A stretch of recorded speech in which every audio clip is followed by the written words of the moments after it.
The following broadcast is the Football Friday Night Game of the Week on the Middle Georgia Sports Network, presented by Planners First, C.W. Williams Homes, Com South, David Reagan Ford, Brandon Outfitters, Sonic, Trey Moody Law Firm, Hamby Automotive, Larry Walker Insurance, Spillers Orthodontics, and proud parents and supporters of Westfield Athletics, Bill and Laura Amos. Now it's time for the MidGASports.net pregame show, brought to you by Brandon Outfitters. Here are your hosts, Kenny Kofer and Brett Taylor.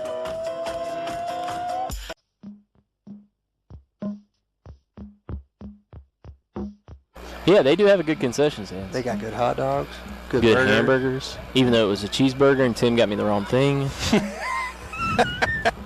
All right, first down and 10. And they fumble the snap. It's on the ground. It's all over the place. And it's still on the ground. And Westfield's got it. And Aiden Murphy is going to score. Touchdown, Hornets, a defensive touchdown. And the Hornets now lead 41-0 with 3:43 to go here in the second quarter. Wow, good job right there by Aiden Murphy picking up the ball that nobody wanted to get, it seemed. And he tramples in from 26 yards out for a touchdown. Good evening, everybody, and welcome here to beautiful Albany, Georgia, at the site of Webb Memorial Stadium on the campus of the Deerfield Windsor School. The Westfield Hornets have traveled down here to Albany to take on the Deerfield Windsor Knights in what should be a great matchup, as it always is each and every year. I'm Kenny Kofer, alongside me, Brett Taylor. Got Tim Thompson up above us on the camera here on the Middle Georgia Sports Network. Westfield coming off a big victory last week, 42-14 over the Trinity Christian Lions. And the Deerfield Windsor Knights coming off a victory as well, 29-0 at the defeat of the Southwest Georgia Academy. And that game was only played at one half of football due to the weather. So it looks like a beautiful night here tonight, though. Nice and warm, Brett. And couldn't be more excited for this one. We know how great it was last year, and it is each and every season when these teams take the field. No matter what sport it is, they always play tough. Absolutely, and what a good atmosphere for football here tonight. Is it's going to be a big crowd, and like you said, Kenny, just a huge rivalry for both of these schools. Westfield and Deerfield have been fierce rivals, for a long time, and even though they're not in the same region this year, it's going to still be one of those games. It's probably going to be tooth and nail, and it'll come down to the end. And what great facilities here at Deerfield Windsor, and a little bit cooler up here in the box here tonight, as we got the AC going and all that good stuff, and we wouldn't trade being out there, even though the action's going to be great. We got a wonderful view to see it from here tonight, but this is a little unusual for both these teams, I believe, because Westfield has traditionally had Deerfield Windsor in the region with them, and normally this game has been a big decider in who wins the region and where everybody places in terms of the playoffs and what seed they get.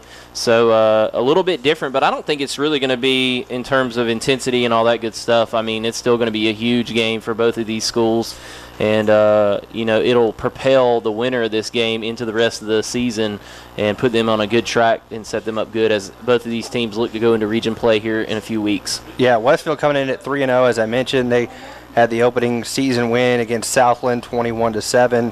Then they had the really tough game against Valwood, but Westfield's able to pull away 41-24 in that one, and then last week 42-14. Deerfield, on the other hand, started off with a tough game against the North Florida Christian Academy, and they lost that one, I believe, by a couple touchdowns, and they've since rebounded with 2 straight wins. But, this team is tough. They always are, and it'll be interesting to see. It always seems like Coach Lowe has an answer for Coach Jones' offense. So that's going to be the big key tonight to me, is watching how they try to combat this wing tee offense of Westfield. Yeah, absolutely. And the wing tee is going to be a little bit different here this year, I believe, compared to what it was last year. You had the burners on the outside for Westfield, Stuart Smith and Chandler Duggan, and those two graduated. And now you've got some guys that are seniors this year. They don't quite have the speed that those two have, but they're more, I would say, power backs in terms of their ability to break tackles and get upfield. They're not going to break off the long runs that those two did last season, but Tanner Westbrook and Robert Myatt are very strong runners. They're going to secure the football, and that's what Coach Jones wants. And I think you're going to see a little bit more passing. We saw it in the first half last game against Trinity, a lot of rollout passes, then two long ones, one to Giles Amos and then one to Cam Forrester. And so I think you're going to see more from the passing game here tonight. it seems like Coach Jones has worked some of that stuff in the last few games, and I think that's the kind of offense you're going to see from them here tonight. And, the defense is kind of a question. I mean, you had basically an I formation, run it down your throat team in Southland to start the season for Westfield. Westfield fared pretty well. They didn't give up many rushing yards and only gave up a touchdown late in the game. And then Valwood was able to throw the ball with some success, but Westfield was able to force some turnovers and actually score a defensive touchdown. So the defenses have been stellar, but they're going to face a tough test here tonight in the Deerfield Windsor Knights. Yeah, it's going to be interesting to see. I mean, the Westfield defense, I think the big surprise is really for Westfield has been the play of the linebackers, and Ben Murphy and Matthew Moore. They've really stepped up on this defense and kind of moved into those linebacker roles and done a good job. And then Cam Forrester moving over to the defensive end position.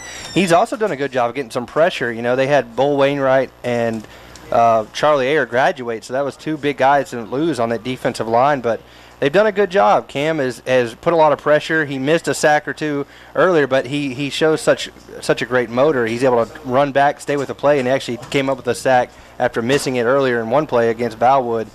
And he's just a tough player. And on the offensive side of the ball, you kind of touched on against Trinity. That was such a tough game. I mean, you say it's tough when you win by 28 points, but I think Coach Jones really wanted to be somewhat closer so he could have got a little bit more work into the passing game than he did, because unfortunately they were up 28-0 at the end of the first quarter, and that was pretty much it for a starter. So. Yeah, absolutely. Like you said, they really didn't rack up much in the statistic line because the starters came out. But after that, some of the youngsters got into play. But like you said, Kenny, he probably wishes it would have been a little bit closer so the starters could have got some more PT and some more work in. But nonetheless, let's take a look at the Hamby Automotive keys of the game here tonight. It's a big rivalry game, so the first thing that we thought of to put on here is just manage the emotions in a rivalry game. You always got to manage the emotions and not get too jacked up for it, but also come out on fire and try to do the best you can to get on top early and stay on top. Securing the football is always a huge factor in any game, making sure that you win the turnover battle. Special teams play seems like it's been big this year for Westfield, and Westfield needs that to continue tonight. And the last one of the keys of the game is finish the drill. Last season they had a pretty good lead on Deerfield, and they allowed Deerfield to come back. They've got to finish the game tonight if they get ahead, and that's just some of the things that it seems that Westfield needs to focus on if they're going to win and take a victory home to Perry here tonight. Yeah, I think another thing to talk about there is the fast starts, and the fast starts from Westfield. We mentioned in the first two games they scored on the opening kickoff against Southland, and they scored on their first offensive play from scrimmage against Valwood. So they're quickly up 7-0 in both games. Last week now, that was the first time they lost a toss, so they had to play defense. Well, they quickly turned to 3-and-out, and then they scored on their second play from scrimmage. So how is Deerfield Windsor going to kind of counter and try to take away that explosive play that Westfield has shown the tendency to have here early in this season? Because that's tough to come back from. Anytime you're in a hole early, especially to the defending state champions, it makes your job that much tougher. And Westfield's going to be looking to try to step on the throat to these guys, put their will, and take away the crowd, because that's going to be a factor too that's going to really play into the hands of Deerfield Windsor. Westfield is not afraid to play anywhere. Obviously last year winning the state championship up in Macon in what was pretty much a home game for Stratford. So if you could play there at the big house at Mercer, come away with a win, I don't see them being afraid. But it's going to have to take out the crowd here tonight and try to lead on into that and see what they can do, is if they can build a big lead and try to crush the momentum of Deerfield Windsor. Yeah, absolutely. And so those are just some keys of the game, and I think what we're going to do is take a quick break, be back with the rest of the Brandon Outfitters pregame show. You're listening to Westfield Football here on the Middle Georgia Sports Network. Which will be played tonight, Mr. Nick. Well, the news is out. Brandon Outfitters has taken Central Georgia by storm as one of the Mid-State's premier outfitters. Located just off I-75 in Perry, Georgia, Brandon has all of the latest gear for any hunting season or just for a nice night out on the town. They still have all of your favorite brands such as Southern Tide, Mountain Khakis, Southern Marsh, Patagonia, Costa, Orvis, and as always, a huge selection of firearms. Brandon also now features new brands such as Sims, Ray-Ban, Kavu, Chaco, Yeti, and much more. Come check them out at 106 Fairview Drive in Perry. They're sure to make your visit one to remember.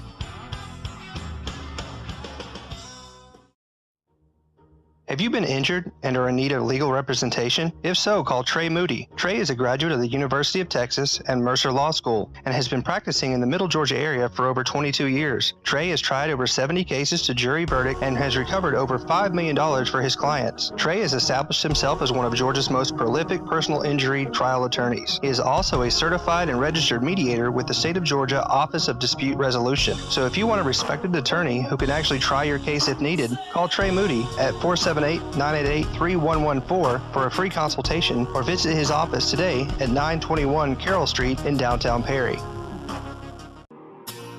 C.W. Williams is the premier home builder in Houston County, with established communities in Perry, Bonaire, Centerville, and Warner Robins. C.W. Williams Homes offers you a chance to build a customized home of your dreams. There are multiple floor plans available, ranging from a minimum of 1,000 square feet to over 3,000 square feet. Log on to cwwilliamshomes.com or give them a call at 478-922-2207 to check their list of plans, communities, and financing options today. C.W. Williams Homes. Let us build the home of your dreams. Set your own banking hours with Planners First Online Banking. Planners First Online Banking allows you to connect and access your bank accounts 24/7. For those that are always on the go, you can check your balances, pay your bills, transfer funds anytime and anywhere you have internet access. Let Planners First Online Banking make your life a little easier. Planners First, a legacy of excellence since 1896. Member FDIC and equal housing lender. And now, back to the gridiron with Kenny and Brett on the Middle Georgia Sports Network. Well, Brett, I guess that's what happens. You forget to turn the mic off. Absolutely. Sorry about that, folks. Got to go a little loud. I won't say whose fault that was, Kenny's. But nonetheless, we apologize for that. And those of you on the video broadcast didn't get that because we had it muted on there. But anybody on the TuneIn app or inside the stadium, you got a little double dose of that trombone up here in the press box. Sorry about that. We were trying to time it perfectly where we didn't come back with the national anthem blaring in your ear. Not that we don't like to hear it, but maybe not that loud. Right. So sorry about that, but we're here at Webb Memorial Stadium down here in Albany at the Deerfield School, Deerfield Windsor. And I guess we'll go ahead and get to some of the starters for both teams. And the starters are brought to you by Spillers Orthodontics, where great smiles begin. Absolutely. So we'll go ahead and give you the starting lineups on offense for Westfield. At left tackle, number 77, Deal Amrit. At left guard, number 34, Corey Holiday. At center, number 78, Cameron Washington. At right guard, number 51, Connor Cawthon. At right tackle, number 17, Austin Doyle. At tight end, number 40, Cam Forrester. At the running back position, number 10, Robert Myatt. The other running back, number 1, Tanner Westbrook. At fullback, number 21, Josh Jenkins. At quarterback, number 15, Ryan Fitzpatrick. And at wide receiver, number 12, Giles Amos. For Deerfield on defense, Ryan Toole, number 7, will be defensive end. Michael Perini, number 45, at defensive tackle. Cameron McCook, number 60, at defensive tackle. Derane Cutts, number 13, at defensive end. Chris Boswell, number 21, at linebacker. Austin Kane, number 35, at linebacker. Connor Lawson, number 51, at linebacker. Will Calhoun, number 2, at safety. Howell Logan, number 9, at cornerback. Aaron McNutt, number 11, at cornerback. And Nick Winland, number 3, at safety. So those will be how Westfield and Deerfield stack up offensively and defensively when the Westfield Hornets are on offense and Deerfield is on defense. As far as the Deerfield offense goes and the Westfield defense, Deerfield's going to come out like this. Number 75, Holt Jones at left tackle. Number 60, Cameron McCook at left guard. At center, number 63, Benton Kelly. At right guard, number 52, Ellis Gill. At right tackle, number 57, Brian Forrestall. At tight end, number 25, John Samuel Shanker. At wide receiver, number 11, Aaron McNutt. At running back, number 20, Stephen Williams. At fullback, number 21, Chris Boswell. At quarterback, number 4, Tyler Lowe. And at wide receiver, number 10, Austin Falal. For Westfield on defense, they will come out like this. At defensive end, number 34, Corey Holiday. At defensive tackle, number 74, John Walker Moore. At the other defensive tackle, number 76, Walker Davidson. At defensive end, number 43, Matthew Moore. Gavin Edmondson, number 8, will be at outside linebacker tonight. Wade Walker, number 24, will be at inside linebacker, with Ben Murphy there as well at number 44 at inside linebacker. Number 51, Connor Cawthon, will be the other outside linebacker. Cornerbacks tonight will be number 3, Reagan Waller, and number 7, Tucker Moody, and at safety, number 12, Giles Amos. So that's the starting lineups, brought to you by Spillers Orthodontics, where great smiles begin. go visit Dr. Spiller's office there in Warner Robins, and they'll take care of anything you need. Even old Tim upstairs takes a visit every now and then. Might even see him pop up in a commercial here. Absolutely. Tim making his Hollywood debut. Yeah. So we're almost set for football here as both teams have gathered, ready to run out on the field. Their fans kind of making the way for them as the captains will make their way to midfield for the homestanding Deerfield Windsor Knights. The first captain, number 21, senior Chris Boswell, and number 26, and that is Landon Brighteel. He is also a senior. And for Westfield, across the way there in the Road Whites will be number 10, Robert Myatt, number 34, Corey Holliday, and number 35, and that's John Allen Snellgrove. So the captains will meet there at midfield. Deerfield dressed out here tonight in their home gray pants with their navy blue tops with white numerals and red trim. Westfield on the road here will be wearing the green pants with the white shirts, green on the shoulders, and green numerals, the new jerseys and uniforms for Westfield this season. So almost set for football. This referee association is out of Albany here in the area. And I'll tell you what, you don't want to mess with the timekeeper beside me. Oh, no, he's in pretty good shape and a very tall man.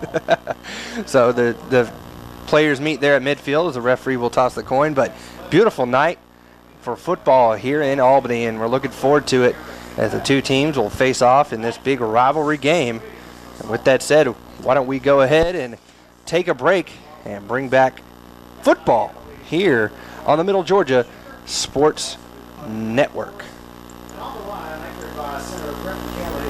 Go free times 3 this summer with ComSouth. Upgrade to any gold or higher value package and get the first month free, get free activation, and ComSouth will make the installation free too. Plus, as an added bonus, upgrade to high def and receive HD TV, you guessed it, free for 3 months. That's a whole lot of free for great telephone, wireless, state-of-the-art cable TV, and high-speed digital internet. Visit ComSouth.net for more details or stop by any of our convenient locations in Cochran, Hawkinsville, Perry, and Fort Valley.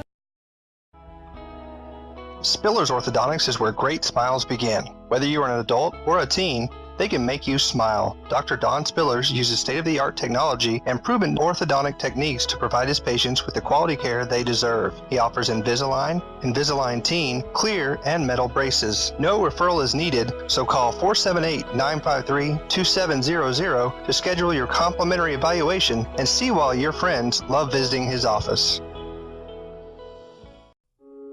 In this moment, it doesn't matter if you save money in 15 minutes or if your neighbor has the same insurance that you do.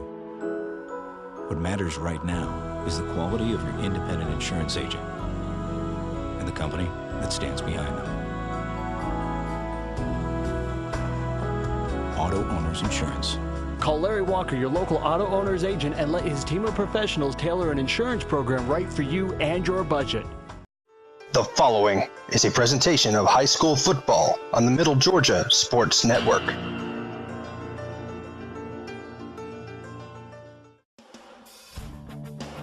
The battle between Westfield and Deerfield Windsor is one of legend. While the Knights have made it difficult for the Hornets over the years, Westfield flipped the script last year and knocked off the visitors in a thriller. Will Westfield win again tonight, or will the Knights exact revenge? It's the Westfield Hornets versus the Deerfield Windsor Knights, coming up next.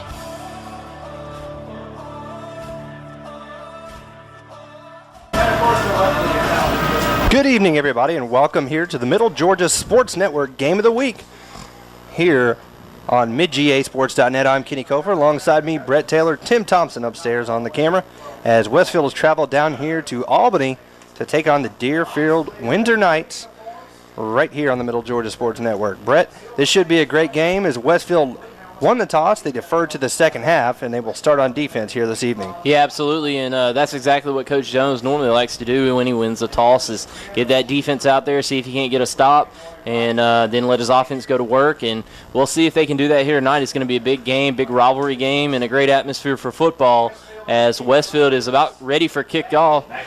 For the kickoff here is looks like Robert Myatt, number 10, will be coming out and doing the kicking for the Hornets. Yeah, Robert Myatt will kick it off And back deep for the Deerfield Windsor Knights is number 2, Will Calhoun, as well as number 20, Stephen Williams. Almost ready for football here from Albany. As the fans are filing off the field, they created the running lanes there for their teams as they came on. And this should be a good one. Looking forward to it, as most fans have all week long. And Robert Myatt will be kicking it away from the 40-yard line. Hornets kicking from left to right. Here to start this one. And we're underway. Line drive kick be taken by Calhoun at his own 6-yard line. Calhoun straight up the middle, now cut to your near side. He'll be brought down by Aiden Murphy at the 24-yard line. Yeah, good job right there by the Westfield coverage team as they make the tackle. And good field position for Deerfield Windsor, but Westfield's going to come out on defense after a good stop on the special teams play to start the game. So Westfield will come out here on defense to start this one. Tucker Moody over here at one corner, Reagan Waller at the other. Giles Amos back there at the safety position. They comprise what they like to call themselves the SWAT squad. Or the no-fly zone. No-fly zone, that's right. SWAT squad was last year. So we're all set here, and back in the quarterback position is Tyler Lowe. Running back beside him, high snap. He gets it, and he's going to go nowhere, as that was Stephen Williams on the carry. And the tackle was made by number 43, Matthew Moore, as well as Connor Cawthon. You can attribute that, Kenny, to the high snap by the center right there for the Deerfield Windsor Knight, and that's Brenton Kelly. Not a good job right there coming out snapping the football for Deerfield Windsor, and that's going to put them back 2nd down and about 15 to go from their own 20-yard line. Yeah, not the way you want to start there. And now they'll go under center now with the I formation back behind Tyler Lowe. The lone deep back there is Stephen Williams. They'll give it off to Williams off the right side. He's got a hole, and he busts through out to the 30-yard line. That's a gain of 10 yards. It's going to make it a 3rd down and about 5. Like Connor Cawthon and Giles Amos were there on the stop. Yeah, good job right there. Walker Davidson got out of his defensive tackle position, and Williams ran by him, but he was able to track him down, help make the tackle on the play, and the linebackers also help close up that gain. But nonetheless, a big 10-yard gain on 2nd down and 15 is going to bring up 3rd down and a short 5. So go back to shotgun as Lowe will take the snap, looking to pass, throws far side. That's complete. He's right at the sticks, and I think he's going to have enough for the first, and he does. 1st down and 10 on the 5-yard gain. Over there on the tackle was Reagan Waller to go along with Ben Murphy. Yeah, good job right there by Tyler Lowe. He was able to locate his receiver. He threw it a little high. It almost came down short of the line to gain, but nonetheless, Falal was able to fight forward for the extra yard to get the 1st down, and Westfield surrenders his first down of the game here tonight, and Deerfield has it 1st down and 10 at their own 35. And they'll come set here with the T formation there and 2 wide receivers out here to the near side. And Tyler's going to keep it himself, is Low, and he dives out to the 47. That's a quick 12-yard gain there for quarterback Tyler Lowe. Reagan Waller there on the tackle. Yeah, just a basic little quarterback trap up the middle. It wasn't even a draw. It wasn't even long enough to be a draw. He snapped the ball. It almost looked like he dropped it, and then he just went straight forward. This smallish offensive line for Deerfield is being able to be quick and get off the line and make some blocks on Westfield. We'll see if the Hornets can get off blocks and find tackles here as the rest of the series goes. And they put a man in motion now, and they hand it off to him. And a fumble. It's on the ground, and Westfield's got it. They handed it off to number 3. Say he's down. Wow. Nick Wedland got the handoff, and he was tackled there. And they're going to say he lost control after he hit the ground. And that is very fortunate for Deerfield Windsor, as he looked like he fumbled the football on the play, but nonetheless, Westfield comes up with a good defensive play there, and it's going to bring up 2nd down and 9, and a great job on the jet sweep by Westfield's defense of sniffing that play out. Tyler Lowe will come set here, and he gives it off to the deep back, and hit hard and brought down that time was Stephen Williams, as Corey Holliday was all over that to go with Walker Davison, who's got 3 quick tackles here this evening. Yeah, inside on the defensive line right now, Westfield's doing a good job of shucking blocks and closing down on those gaps that are opening up, and they're not staying open for very long, and it's going to bring up a long 3rd down and 8 for the Deerfield Windsor Knights, and we'll see if they go to the air here on the long 3rd down play. 3rd down and 8 Low in the shotgun formation, looking to pass. He's going to step up. He's trying to hit a little swing, wheel route, and it's complete. That's complete right down to number 20 at the 20-yard line. He'll be brought down inside the 15. Down to the 13-yard line goes Stephen Williams. Big gainer that time. And a tackle was made by Ben Murphy. 37 yards on that pass play right there. And just a wheel route here on the outside, and a good job by Stephen Williams getting upfield and making the catch and getting down for the first down, and a big gain right there for Deerfield. Yeah, that was just a simple route, and once they missed a tackle, Reagan Waller, he was able to get inside the 20 all the way down to about the 13 or 14-yard line. Quick handoff this time, right up the middle, and that goes to Chris Boswell. Boswell is brought down by Walker Davison. Davison now with 4 tackles already here on this opening drive as Corey Holiday will check out of the game. At the defensive end position, they'll bring in Cam Forrester now over at the other side. Yeah, long 2nd down and 7 here with 7:45 left to go first quarter. And Deerfield Windsor doing a good job on 3rd down so far. Westfield can't get off the field on the money down. Now Lowe rolling to the far side of the field looking to pass. No, he's going to keep it. And he'll make a man miss at the 5, and he'll go down to about the 2-yard line. That was a good run by Tyler Lowe, and they're on the move, about ready to score here on Westfield. Yeah, I'm very surprised that Westfield has surrendered some of the plays that they have. They look like they've been in position to make plays, and Deerfield doesn't look overly fast or overly athletic. It just seems like Westfield has just not been making the plays. I don't know if that lull game against Trinity has put them in a sleep, but so far they're not coming out playing very well. And there's a timeout on the field. We'll take a timeout with them. No score. 7:21 to go, first quarter. Westfield and Deerfield. We'll be right back after this on the Middle Georgia Sports Network.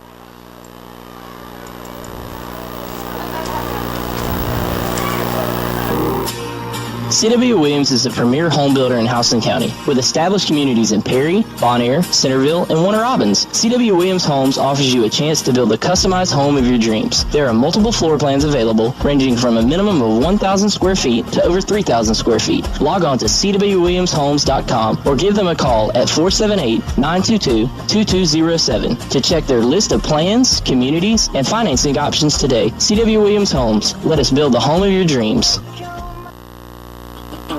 Set your own banking hours with Planners First Online Banking. Planners First Online Banking allows you to connect and access your bank accounts 24/7. For those that are always on the go, you can check your balances, pay your bills, transfer funds anytime and anywhere you have internet access. Let Planners First Online Banking make your life a little easier. Planners First, a legacy of excellence since 1896. Member FDIC and equal housing lender. And welcome back here to and the now Webb back to the Memorial gridiron Stadium with Kenny and Brett and a on handoff Middle by Georgia Tyler Lowe Sports goes Network. to the left side. He's hit, and he's not going to get in. As they're on the tackle that time for Westfield is Connor Cawthon, but making the big difference was Walker Davison, who's having one heck of a ball game thus far as they stop Will Calhoun that time. And it's going to bring up a 2nd down and goal from the 2 after the 1-yard loss. Yeah, good job right there by Westfield's defensive front getting penetration into the backfield, and it's going to be 2nd down goal from the 2-yard line. And there's some problem getting the plays relayed. They got the old flip number system here for Deerfield Windsor, and Tyler Lowe could not see it because they were hidden behind his teammates there. And the handoff goes right side, and it's in for the touchdown as Stephen Williams, and Westfield trails for the first time this year 6-0 with 6:36 to go in the first quarter. Yeah, just a good job right there. Misdirection play as they fake the dive play up the middle to the fullback and come back to the far side with the running back on the buck sweep, and a good job by Stephen Williams fighting his way through a couple Hornets and scoring the touchdown. And now this is going to bring on the extra point attempt from Deerfield Windsor. It looks like number 67, Harry Vildebill, will be in to kick. And the kick is up, and it is good. So with 6:36 to go here in this first quarter, your score is Deerfield Windsor 7 and Westfield 0. You listen to Westfield Football on the Middle Georgia Sports Network. Go free times 3 this summer with ComSouth. Upgrade to any gold or higher value package and get the first month free, get free activation, and ComSouth will make the installation free too. Plus, as an added bonus, upgrade to high def and receive HD TV, you guessed it, free for 3 months. That's a whole lot of free for great telephone, wireless, state-of-the-art cable TV, and high-speed digital internet. Visit ComSouth.net for more details or stop by any of our convenient locations in Cochran, Hawkinsville, Perry, and Fort Valley. All right. And welcome back here as we had to cut the commercial short. Quick timeout between play there as Westfield trails here 7-0 with 6:36 to go here in this first quarter. The Deerfield Windsor Knights took the ball right down the field. No problems, really. They were at a third down situation, I believe, twice, but other than that, they moved pretty easily. And on to kick it off will be Harry Vildebill, the senior. Saw him last year. He was banging through, I think, 50-yarders. Yeah, he's got a strong leg, and he does a good job as he kicks it off deep, and it's going to be brought down at about the 5-yard line by number 1, Tanner Westbrook. He comes upfield. He's going to break off a tackle, continues to fight upfield at the 25, and he's going to be spun out of bounds, it looks like, right there at the 25-yard line, and Westfield will start their first drive of tonight's ball game at their own 25. So we'll get to see the Westfield offense for the first time this season trailing. How will they respond here? As they got them quite a matchup against the Deerfield Windsor Knights, who, as we mentioned here early, they don't have a lot of size here for Deerfield, but they have a great scheme, and Coach Lowe has coached his team up, and they know what to expect from this Westfield offense and defense. So Giles, they must be split out here to the near side. Jenkins, the fullback, they'll put Westbrook in motion. Handoff goes to Jenkins. Jenkins to the right. Not much there. He gets out to about the 27, so maybe 2 yards on the gain for Josh Jenkins.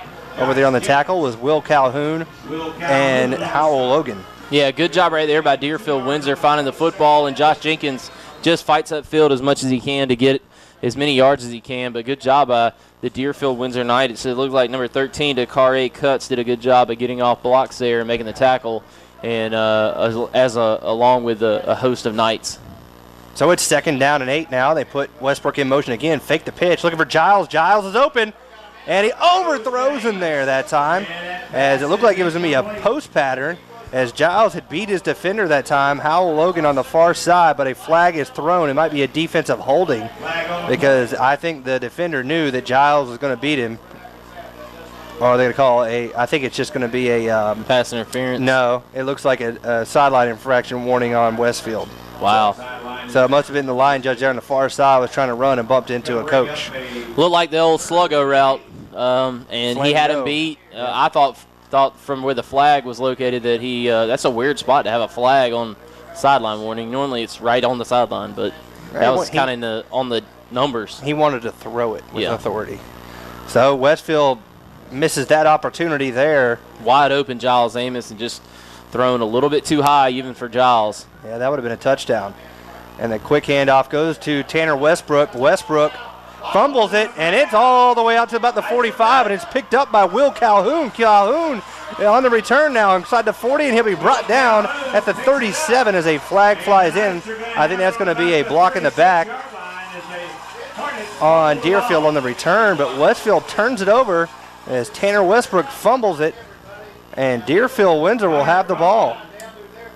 Was the one that made the tackle. We'll have to wait the call from the referee, but I believe it was a block in the back on the return.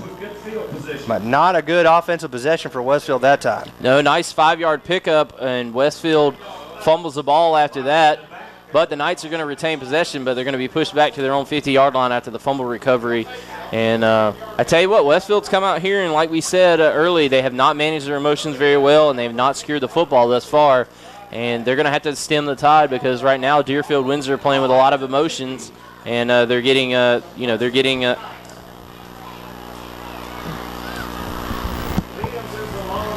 So Williams will start here as the lone running back on 1st down and 10 from the 50. They pitch it here near side to McNutt, excuse me. He gets his inside, and Walker Davidson's there to meet him after a short gain. It was Aaron McNutt. Walker Davidson already with 6 tackles, Brett, here midway through this first quarter with 5:14 left on the clock. Yeah, I tell you what, Walker Davidson, he's been all over the field, but Westfield has got to do a better job with team defense. They can't rely on one player to bring down these Knights, and right now they just look like they're kind of in their own funk, if you will, as Westfield only gives up 2 yards on that play, and they need to try to find a way to get off the field on third down. And they give it off to Williams now at right side, and he is tripped up and brought down. Good tackle that time by Matthew Moore to grab him there by the shoestrings for no gain on the play. It's going to be 3rd down and 8. Yeah, good job right there by Matthew Williams. He does an excellent job of getting Stephen Williams down, and it's really no gain on the play. It's going to bring up a long 3rd down and 8, and they have the football at the Westfield 48-yard line to the Knights. We'll see if they go to the pass game here, as Tyler Lowe has been very successful early on through the air. And they got stacked receivers here to the left side. It looks like an offensive false start, and it is, so that'll make it a even longer 3rd down, about a 3rd down and 13 for Deerfield now. Yeah, I want to say McNutt was in motion over there on the far sideline, and it's going to bring up a long 3rd down and 13, almost 14 on the play. And right now, Westfield has to get off the field on this 3rd down, Kenny. It is imperative that they get the football back and try to do something offensively, because right now they put themselves in pretty good positions on 3rd downs, and they haven't been able to make the plays. Yeah, they got to redeem their offense and kind of get some momentum back on their side after the fumble. And they trail here 7-0 with 4 minutes left to go in this first quarter. Low, little throwback screen now. That's complete to John Samuel Sandover, and he's fighting across the 40. Still on his feet, and he's got the 1st down. And Westfield, with poor tackling there, allows the 1st down from John Samuel Schenker. They had him wrapped up right around the 43. He would have been about 3 yards short, and they just let him drag him across the 1st down line. Yeah, right now scheme is just beating Westfield. Westfield, I'm telling you, if you look at the two teams, it looks like Westfield should dominate this game, but right now scheme is just getting them, and they're not making the tackles when they need to. And right now Deerfield Windsor is just making some good play calls and effectively executing them and picking up 1st downs on long 3rd downs and long downs and distance and whatnot. Yeah, that's a tough one to swallow there. 3rd down and 13, and they give up the 1st down. So Lowe in shotgun again, gives it off to Williams across the left side, cuts back now, runs into his own blocker, and he's dragging defenders down inside the 35, down to the 32-yard line. Wade Walker, World War 24 there on the tackle. Yeah, good job right there by Stephen Williams, just running his legs and keeping it going. And I tell you what, Deerfield has been impressive here tonight, but Westfield just not helping themselves out. They have a chance to make tackles, maybe only giving up a couple yards, and they just not securing the tackles and bringing the ball carrier down after the play, and they're allowing them to pick up more yards after contact. So 2nd down and 5, and they fake the handoff to Williams. That was a little option keeper, and now they throw it, and it's incomplete. That was close to being an illegal forward pass. They actually called it a forward pass. And it was incomplete there as he pitched it out to the far side to Nick Wendland. It was incomplete. Yeah, similar play to what Auburn ran last year against Alabama. You run that zone read, you bootleg off of it, and then you go out there and have a wide receiver running that little bubble screen. And it was looked like it was going to be a very effective play, but nonetheless, the ball is incomplete after the high throw, and Westfield has a chance again on a 3rd down and 5 to get off the field if they can come up with a defensive stop. So it's 3rd and 5, and remember they have the very good kicker in Vildeville who can hit some long ones. So they are in field goal range possibly. Lowe gives off left side, and a good job of getting back there and making the tackle was Matthew Moore as the handoff went to Chris Boswell. And Matthew Moore knifes in there from his linebacker position for no gain. So it's going to be 4th down and 5. And will they go for it, or will they try to long field goal from Vildeville? I don't think they're going to try the long field goal, but what they might do is do some sort of a pooch kick from 4th down and 5, 4th down and 4 to go. But the offense is out there, so we'll see what they come up with here. I'm sure possibly some sort of trickeration here on 4th down and 5. So 4th and 5, and Westfield almost jumped there. John Walker Moore moved, but they didn't snap it, so no penalty. And Lowe looking to pass. He's looking deep down the left side and making the catch. Inbounds and complete is John Samuel Schenker. Looked like Tanner Westbrook as he went up, tripped over his own feet and fell down as it went right over his hand. Yeah, I tell you what, he was in perfect position to make the play, and Westfield just not making the plays to come up with it to get off the field, and now it's going to be first down and goal inside the 5-yard line. And I don't know what to say. Westfield has done a good job for most of the game. It's just been third down that's been killing them. They're giving up big plays on third down. 1.5 minutes to go here in this first quarter. Deerfield Windsor knocking on the door again. The pitch comes to Williams near side. He's going nowhere. Wrapped up in the backfield at the 5-yard line that time by Matthew Moore, who makes the tackle. So that's a loss of about 2 yards. And Deerfield Windsor will have a second down and goal at the 4, or at the 5, excuse me. Yeah, good job right there by the Westfield defense getting penetration and playing on the Deerfield Windsor side of the football. And right now, Westfield has got to try to force a turnover, get off the field, do something to see if they can't get some momentum back. So it's second down and goal now. Williams, the deep back in the offset eye. Wide receiver to either side for Lowe. He's rolling out, looking to pass. He's going to throw to the corner of the end zone, and it is caught. Oh, my gosh. That's the worst call I've ever seen. He was about 5 yards out of bounds. Wow. 5 yards out. And then Wow. He looked like he was skidding on the track over there. But it's a touchdown for Deerfield, and they now lead 13-0 with 41 seconds remaining here in this first quarter. Yeah, I don't know what to say. He looked like he was clearly out of bounds from here. But nonetheless, he gets a touchdown, and Westfield's going to have to try to come back from that. That is, I don't know what to say on that one. So on will be Vildabill for the extra point. The hold, the kick, almost blocked that time, but it's up and good. So with 41 seconds, we'll go ahead and stay here until the end of the quarter. But with 41 seconds remaining in this first quarter, Westfield in a deep hole, trailing 14-0. Deerfield went down and scored no problem on their first drive. And Westfield then got the ball back and fumbled by Tanner Westbrook. And then after holding what looked like to be a fourth down situation, Deerfield throws up a pass down to the 1-yard line as Tanner Westbrook went up but fell down as he tried to make a defensive play on the ball, and Schenker came up with it. And then right there was a touchdown, corner of the end zone that looked close to being out of bounds. Close. That's all I could say. This reminds me a lot of the state championship game last year. Westfield just looks dead on their feet, like they don't look like the team we've seen all year. So let's see if they can get something to go their way and turn this game around and get back in it. Right now, it's just not looking good for the visiting team from Perry. And Deerfield Windsor taking advantage of some early mistakes from Westfield and also making some great plays on third down to extend drives. And that's exactly what we talked about in the pregame. Some of the keys to the games was managing your emotions and getting off the field and playing well. And right now, it's just not happening for Westfield.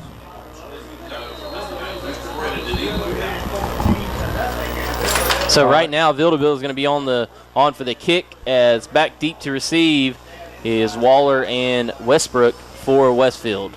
So Westfield's got to have an answer on this drive. They need points. They need points badly as they trail here by 2 touchdowns. Vildabill with the kick. Reagan Waller taking his own 5-yard line, falling up behind his blockers. Now he hits the accelerator, and here he comes. And he'll be brought down about the 27-yard line there by Tanner Ford from Deerfield Windsor. So Westfield will start this drive 1st and 10 at their own 27-yard line, trailing 14-0. Yeah, I tell you what, Kenny, it's amazing how different 2 weeks can be. I know Trinity Christian was in a rebuilding mode, but I think maybe that hurt Westfield more than it helped them last week. They only played one quarter of play with their starters, and now they have to come out against a pretty good team and try to find some momentum. And you can obviously tell that they're kind of off their game right now. They put Robert Myatt in motion, and Ryan's going to keep it. He's going to be wrapped up in the backfield for a sack there by number 60.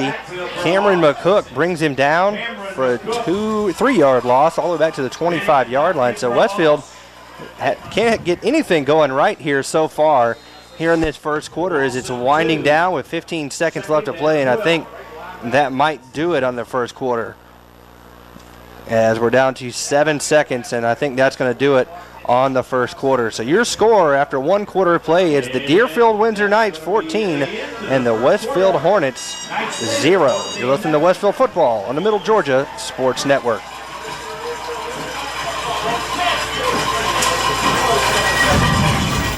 Man, these cheesy bread dogs are incredible. Real The good. cheese is baked right into the bun. You know, in this case, it really is what's on the outside that counts. Maybe that phrase, "it's what's on the inside that counts," isn't true. I mean, I've only been judging books by their covers. Really? I only read the cover. Oh, you don't read what's inside? No, I could read 2, 3 covers. Huh. Cover to cover. Cover and cover. Count on the cheesy goodness of the new cheesy bread dogs. They're the perfect match for any of our 25 shakes. This is how you Sonic.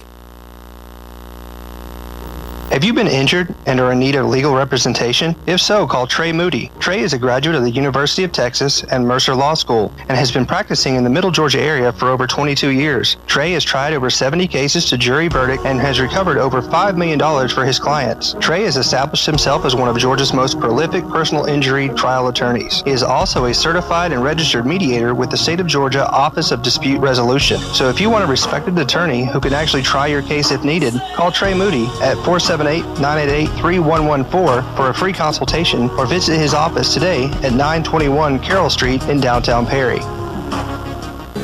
And now, back to the gridiron with Kenny and Brett on the Middle Georgia Sports Network.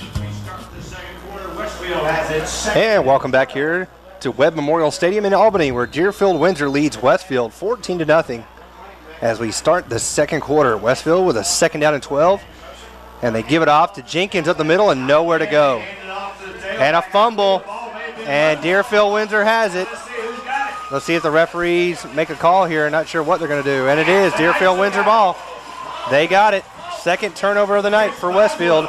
Wow. And Deerfield Windsor has it first and 10 at the Westfield 31. And that's just one of those plays where you really have no idea if he fumbled or whatnot, because you're at the bottom of the pile and then someone comes away with it, but you don't know if he was down or whatnot. But another fumble for Westfield, and now great field position for the Deerfield Windsor Knights.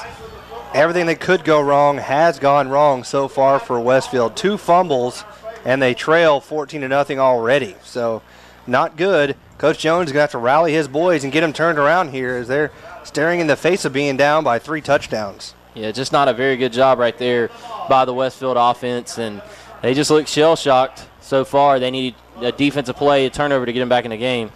And they hand the ball off to the far side, and that's to McNutt. McNutt breaks a few tackles, and he'll be inside the 15 down to the 13-yard line. Oh, there was Wade Walker and Giles Amos to make the tackle. Westfield just letting them run right through, almost like a turnstile. Yeah, I don't know. I think Westfield just is kind of in that walking through it kind of mode, shell-shocked almost, and right now they're just not with it, and they're going to have to force the turnover here and start playing some football. They just don't look like they're into the game at all.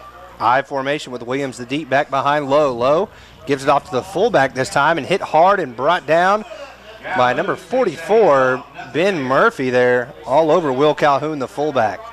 Yeah, great job right there by Ben Murphy and making an aggressive tackle, and they're going to give him a yard on the play, but Westfield doing a good job on first and second down, and it's really third down and fourth that's really killing them thus far in the game, and the turnovers. Yeah, they can't get off the field. The defense hadn't played too bad, like you said, other than the third and fourth down situations. And then with the short fields they've been given from their offense, turning the ball over. Lowe fakes the handoff out of Williams, rolling near side, looking to pass. He throws high. Oh, wow. He had a guy wide open in Will Calhoun and threw it behind him as Ben Murphy and Giles Amos had to try to cover the quarterback on the run play, and he drew them up and had a wide open guy but missed him. Yeah, great job right there. Great play design by Deerfield, and really nothing that Westfield did to force the incompletion, but nonetheless it falls to the turf incomplete, and Westfield is going to be in another third down and long situation here on defense, and let's see if they can come up with their first defensive stop on their second on third down and get off the field. So third down and 9. Lowe will be in shotgun. Westfield jumped that time, and they're going to give him 5 free yards. So, I mean, everything you can think of, Westfield is doing to help out this Deerfield team. So that is a offsides, and that's going to make it a third down and 5 now, or 4 for Deerfield Windsor at the Westfield 8-yard line as they lead 14-0 with 10:44 remaining in the second quarter. You know what I call that? Weak sauce? Gimmicky. Well, that gimmick worked for them there and got them 5 free yards on the hard count. I agree. Westfield's got to do something here. Things just don't happen when you're the champs. You got to earn it. Go out there and do it. Make it happen. Low in shotgun. He's going to throw a quick pass high, and it's complete. And spinning into the end zone is Austin Falah, and Westfield trails 20 to nothing with 10:38 to go in the second quarter. Yeah, very much shocked at this score so far, and right now Westfield just they do not look like the team that we've seen all year long, and right now they are down 20 to nothing, and it could be even more here as Vildabill sits up for the extra point. So Vildabill on for the extra point, almost blocked. It's up, and it is good. So with 10:38 remaining here in this second quarter, we'll go ahead and stay here, Brett, as Westfield is now trailing 21 to nothing to the Deerfield Windsor Knights. And wow, who would have expected this one? Yeah, I'm kind of shocked, to be honest with you. I think that, like I said, that last week the game up there at Trinity really hurt them in terms of getting no work in for their varsity squad, and they're playing most of your backups, and then so you've virtually gone 2 weeks without anything but about a quarter of play, and you can't help the schedule, but you got to think that that's playing a part in this. And then Deerfield's just playing good. I mean, they're a very good scheme, not overpowering in the least, but a very good scheme, and they've come out and executed it. And when you do that, that's just those are the things that can happen. And when you put the football on the ground, we talked about it, the keys of the game. We can go back to them right now. Westfield's not managing emotions. They haven't secured the football. They haven't done anything on special teams, and we'll yet to see whether or not they can finish the drill. We'll find out. Not looking good, though, right now. 21 to nothing. They trail to the Deerfield Windsor Knights with just 10:38 to go here in the second quarter. And I guess that's the only bright spot right now, is you got a long way to go. Almost 3 full quarters of play. But you got, if you didn't have to get points last time, you definitely got to get points here now. Absolutely. And, you get the football coming back out of halftime. So if you can get it within 2 scores or maybe 1 score, you might have an opportunity. Vildabill kicks it off as Tanner Westbrook will take it at his own 7.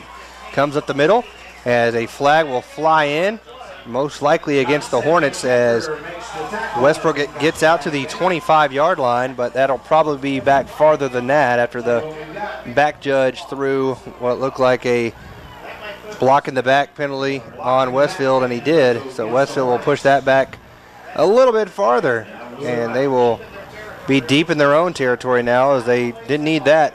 Penalties, turnovers, not a characteristic of this Westfield team, and that's all they've done tonight. Yeah, I mean, they just do not look like themselves. There's really no way to say it or to put it. They just they look very uncharacteristic, and I don't know what to attribute that to, but nonetheless, Westfield has got to find a way to get back in the ball game, and they got to do it against a very good team in Deerfield Windsor.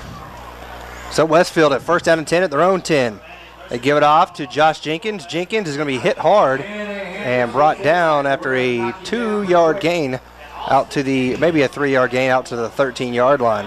And I really think that Westfield is going to have to go to the air. I mean, you got Big 12 out there. You got an opportunity with some size advantage on the outside. You had him earlier with a chance to pick up a big gain, and Ryan's going to have to get the ball to his receiver and let him make the play. Giles Amos is probably the best player on the field, and I think you got to try to give him an opportunity to get you back in the game. And I'll give Deerfield credit, man. They are wrapping up their tackles, not giving up any cheap yards, and they sack Ryan Fitzpatrick as they come right up the middle that time for the sack. That was Michael Perrin on the sack all the way back to the 8-yard line. And again, I don't know what's going on here, but they run in different stunts defensively or whatnot, but the linebacker just came right up the middle. Ryan didn't have a chance, and he was sacked. Well, when you send everybody, you don't have to really worry about reading keys. You just go after whoever has the football, and, that's what can happen. And right now, when you don't run the football effectively, your fakes are not going to work. And right now, Westfield is not running the football effectively, and they don't have a chance. And playing 15 yards off Giles Amos here on the outside, Yeah, they're doubling up on here, and Ryan's going to keep it himself around the right side, and he'll be knocked out of bounds. And he is going to be short of the first down. I think he's going to be about 2. Where are they going to mark here? He needed to get out to the 20, and they're going to mark him at the 14. So he's well short of it. 4th down and 6, and they're going to have to punt. So Giles Amos will come on to kick, and not a very good drive there for Westfield, as they went 3 and out on that one. Yeah, Westfield has 7 total yards in the game. This is odd. Almost a reversal. And Deerfield has 150. It's almost a reversal of what we've seen all year long. And there they go, and they almost get the block on Giles Amos' punt, as it will roll. Great roll for Westfield. It's about the only thing that's gone well tonight, and it will be touchdown at the 35-yard line by Aiden Murphy. And Deerfield Windsor will start this drive 1st and 10 at their own 34 with 8:49 remaining here in this second quarter. They lead 21-0 over Westfield. Yeah, Westfield's going to have to do some regrouping, figure out if they can get back in the game. But right now, it's just not looking good for the Hornets. And Deerfield Windsor doing everything right. 8:49 left to go here in the first half. Westfield trails 21-0. And if you're just tuning in, that's got to be a shock, as it was a huge shock to us and so far in this game. But Deerfield has played well, and Westfield has just not really done anything right to speak of. Need a turnover here for Westfield, at the very least a 3 and out. Low in shotgun. Gives it off here near side to Chris Boswell. Boswell breaks some tackles, and he'll be brought down about the 39-yard line by Wade Walker and Ben Murphy. I think there's a flag down. I thought I saw one. No flag. Wow. I'll tell you what, though. While Deerfield is wrapping up their tackles, Westfield is not. It looks like a lot of Westfield defenders tried to go for the football there. Yeah. Instead of wrapping up and driving into the ground, putting your hat on the football and trying to cause a fumble there. They're looking for anything and everything they can to try to create a momentum shift here, as Deerfield Windsor picked up 5 on that first down carry. High snap over the head of Lowe. Lowe picks it up now, looking to run, and he's going to be sacked back at the 24-yard line, as a Wade Walker will be there on the sack. It's probably the easiest sack he'll ever get.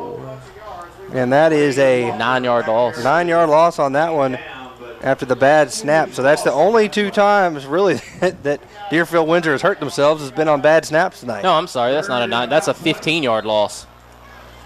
They had the ball 2nd and 5, and now it's 3rd and 20.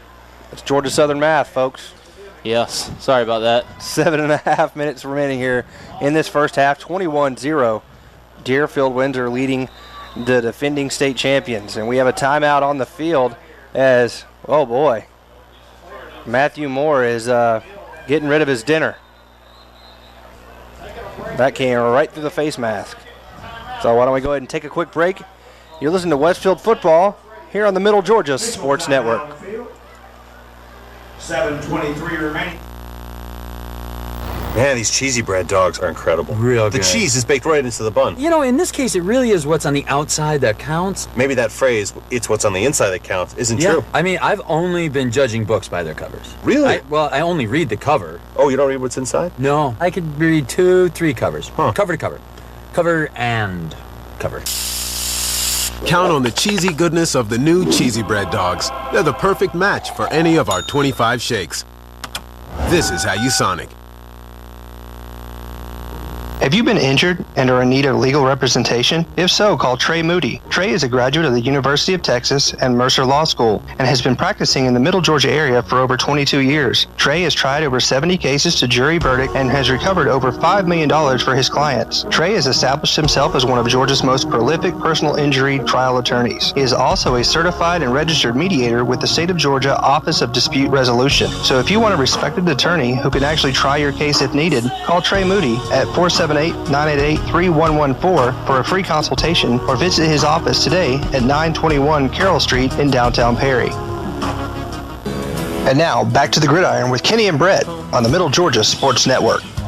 It's 3rd down and 20 for Deerfield Windsor. Quick handoff. Going nowhere, though, as Westfield was all over that one as they give it off to number 21, Chris Boswell. There on the tackle was Connor Cawthon and Matthew Moore. And Westfield finally gets off the field on third down, and they force a punt for Deerfield Windsor. Yeah, good job right there by Westfield. First off, they got a big play on second down, and they were able to get the big loss. And then right there, doing a good job on third down and long. And right now, we gonna have to see a big play in the special teams here for Westfield. And Brightill comes on the punt. It's a high end over end kick. It'll take a sideways bounce, and it looks like it'll be down to the 39-yard line, and that's where Westfield will start this drive 1st and 10, trailing by 3 touchdowns with 6:26 remaining here before the half. And you got to think, with 6:26, if Westfield can go down and get a score and possibly have a chance to get the ball back before the half, cut it to either 2 or 1 scores, and you'll have the football coming out of halftime.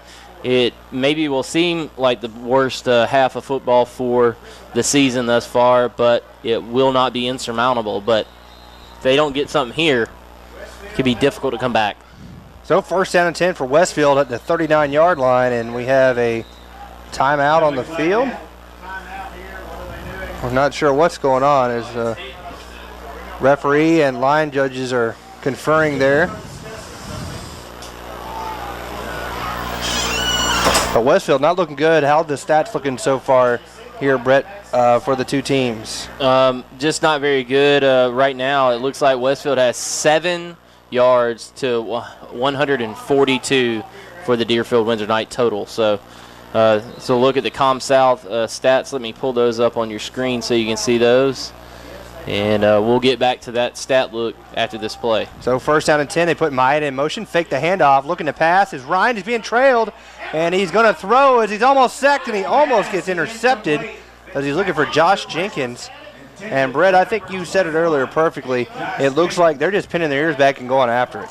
Yeah, absolutely. I mean, they have nothing to lose. They're going to put those players in the box and see if they can't come right after it. And I think what Ryan's going to have to do is they're going to have to get into some quick drops and throw the ball quickly. And he's going to have to look for 12. I mean, that's going to be their bread and butter. And they're going to have to stretch that defense by going to the pass game and seeing if they can't pick up some much-needed yards in the pass game. Yeah, either a quick slant or maybe a fade pattern, something of that nature.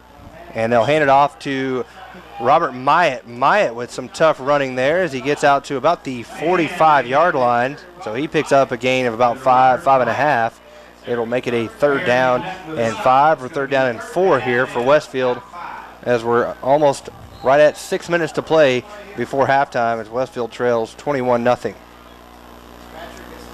And Robert Myatt did a good job there. He kind of, like you've talked about many times. South. Exactly. Once he turns those shoulders upfield with the strength that he has, that's definitely an advantage for Westfield. Amos split out to the far side of the field. We got single coverage on him over there, and Will Calhoun. Now they shift out another, so double coverage. And here they come, and they give it off to Tanner Westbrook. Westbrook's going to have enough for the 1st down, and he fumbles. And he fumbles. They're going to give it to Deerfield, I believe. I thought he landed on his back, and then the ball came up. Right. The officials are meeting. He hit on his back, and What the ruling is. yeah, Westfield's staying in their offensive huddle. They're still meeting. Okay, they're going to mark him 4th down. He got past the line. Okay, so wow. They didn't call the turnover, but they did call the short of line of game. So it's 4th down and half a yard, and Westfield's bringing in the jumbo package. Here comes John Walker Moore, Walker Davison.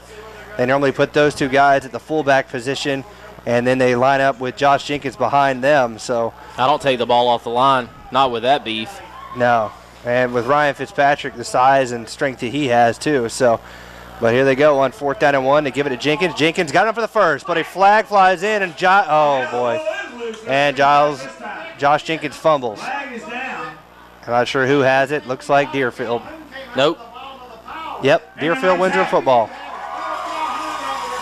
Golly. So that's Jenkins' 2nd fumble to go along with one from Tanner Westbrook. Face mask, maybe. Well, shot block. So shot block on Westfield. Turnover number 3 for the Hornets. And they can't do anything right here tonight. Nope. It's just one of those nights. So there's 4:47 left to go here before halftime. Deerfield Windsor leads 21-0, and they have the ball 1st and 10 right at midfield. This is an ugly game for the visitors. And they give it off to Williams, and Williams is going to be brought down at the 45-yard line. There on the tackle was Wade Walker and Ben Murphy. And the only good thing right now for Westfield is the tackle numbers are climbing up for each their defenders, but that's unfortunately not what you want to see. Absolutely not. So again, folks, 21-0 Westfield trailing to Deerfield Windsor. 3 turnovers, 2 by Josh Jenkins, 1 by Tanner Westbrook, and it's ugly. Williams with the pitch to the far side. He's being trailed. He cuts up the field. Big hole, still on his feet. And pulling him back and reeling him in is Giles Amos, but not after a big run by Stephen Williams all the way down to the Westfield 24-yard line. But there is a flag down all the way at the line of scrimmage, so this might be the first time it comes back to help Westfield. And it does. So that big play is negated, and that will come all the way back. Should put them inside their own territory at the 46. So about time old karma starts turning the other way for once. Maybe. Westfield has got to come up with something here. They don't look very good, and then you got the impending possibility of weather, it looks like, on the horizon. Could be a early night and end of the game if Westfield can't turn it around here and try to get back in the football game. They got nobody to blame with themselves here with the way they play tonight, turning it over, and poor defense on 3rd and 4th. Now they throw it low, looking to pass, and it's intercepted by Reagan Waller. Waller's got it at the 28. He's dancing across, still on his feet, dancing around. He'll go out of bounds, and he gets clubbed in the head there. But at the 39-yard line, 38 is where they're going to mark him down. But as normal, when Westfield needs a big play, Reagan Waller comes up with it. Now, is that the momentum shift that they need here with only 3:28 before half? If you parlay this into a score or a touchdown, it could be a momentum swinger. But if you come out here and put the football on the ground and not do anything with it, that can spell the end of the night for Westfield. And right now they really need a score, really need to get in the football game. And this could be the drive that they could take advantage of here. So Westfield gets the ball back after Deerfield's first turnover. Ryan looking to pass, being flushed out of the pocket. He's being pressured. He throws incomplete as he's looking for a little like Robert Myatt on the play, and Myatt had it go just at his feet, incomplete.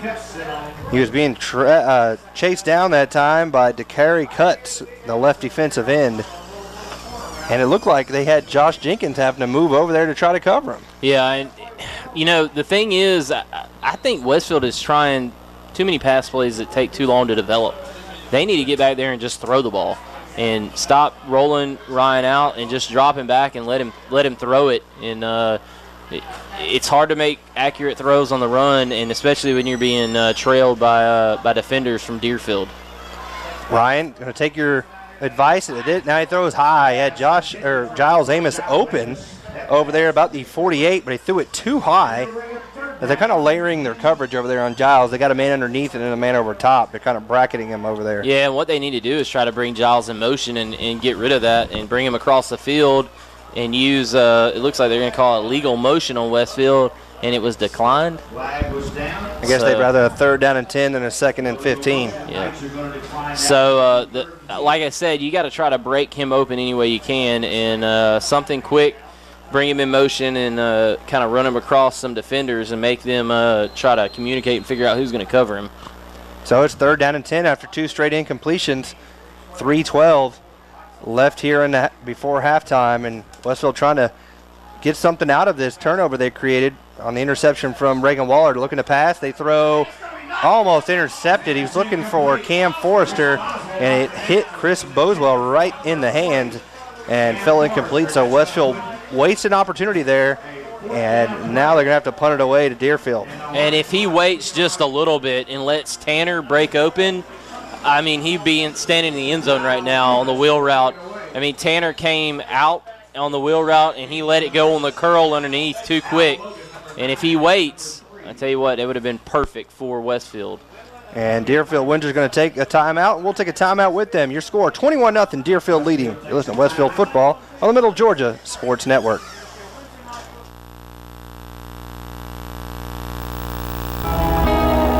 Spiller's Orthodontics is where great smiles begin. Whether you are an adult or a teen, they can make you smile. Dr. Don Spillers uses state-of-the-art technology and proven orthodontic techniques to provide his patients with the quality care they deserve. He offers Invisalign, Invisalign Teen, clear, and metal braces. No referral is needed, so call 478-953-2700 to schedule your complimentary evaluation and see why your friends love visiting his office.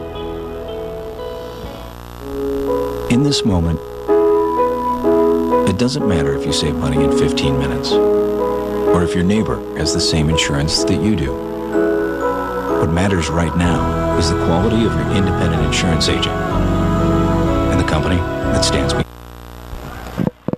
And welcome back here. To cut that commercial short, as we're back here as a punt from Giles Amos is a short wobbler, and it'll take a Westfield bounce and roll inside the 20 down at the 10-yard line. Good punt there from Giles Amos.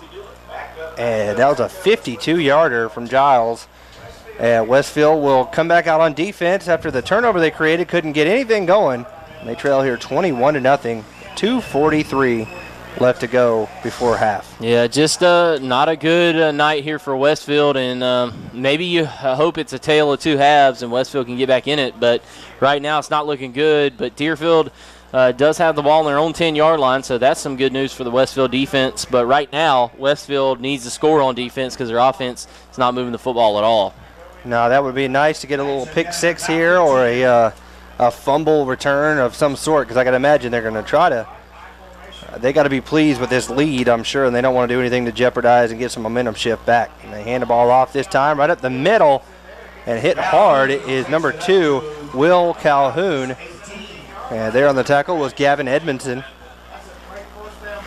And that picked up a pretty good amount of yards there. About 7 on the play. 6.5, 7. So, tell you what, Westfield is just getting blocked up front, it seems, right now. They need to force some penetration on the other side of the line and make some negative plays against Deerfield. Deerfield doing a good job of getting some big plays on first and second down, and right now Westfield, they just seem like they're kind of on skates on defense. So 2nd down and 3 after the 7-yard gain from Calhoun. And he'll stay in and get the toss here to the right side. Good cut block, and they're going to throw a flag on Deerfield, as there on the tackle was Connor Coffin and Walker Davidson, but this one's going to come back, I think, on the cut block here on the end. Yeah, good job right there by Westfield setting the edge and stringing out the play, and that's exactly what it's going to be, a hold on the play on Deerfield. And right now, Westfield has done a good job on that 2nd down play, and it's going to push them back, Deerfield that is. And we'll see where – it looks like the flag was thrown at about the 16-yard line. So half the distance to about the 8. Yep. Should be, anyway. And it's going to be at the 6-yard line. So that will bring 2nd down at about 13. They moved it back up to the 8. Did they? Yeah, so it's still going to be 2nd down and 13. 2nd down and 13 on this coming up play. And we're under 2 minutes now, minute 45 remaining here before half. And if that didn't cinch them trying to just run this out, I think this will do it here, as they'll probably try to run it again. And Westfield will try to force a turnover, may hold the man up and try to strip and see what they can do. But there, remaining in as the lone setback is Calhoun. And they put a man in motion to the far side, and they gave it to Calhoun still, and he's driving ahead. And Westfield, again, with poor tackling. Calhoun gets out across the 15 to about the 18-yard line. There on the tackle was Walker Davidson and Ben Murphy. And they're going to call a timeout. Will the Hornets will stay here. Westfield's trying to get the ball back and try to follow through with what you talked about, Brett. If somehow they can make the stop here on 3rd down and about 3, get a punt, maybe get some offense, score a touchdown, go into half, get the ball back, score again coming out of half. They need that Stratford look that they had in the state championship game. Yeah, absolutely. And let's just go and give you a ComSouth stat update as Westfield has rushed the ball. Excuse me, let me redo that one. I'm sorry, that didn't take. There we go.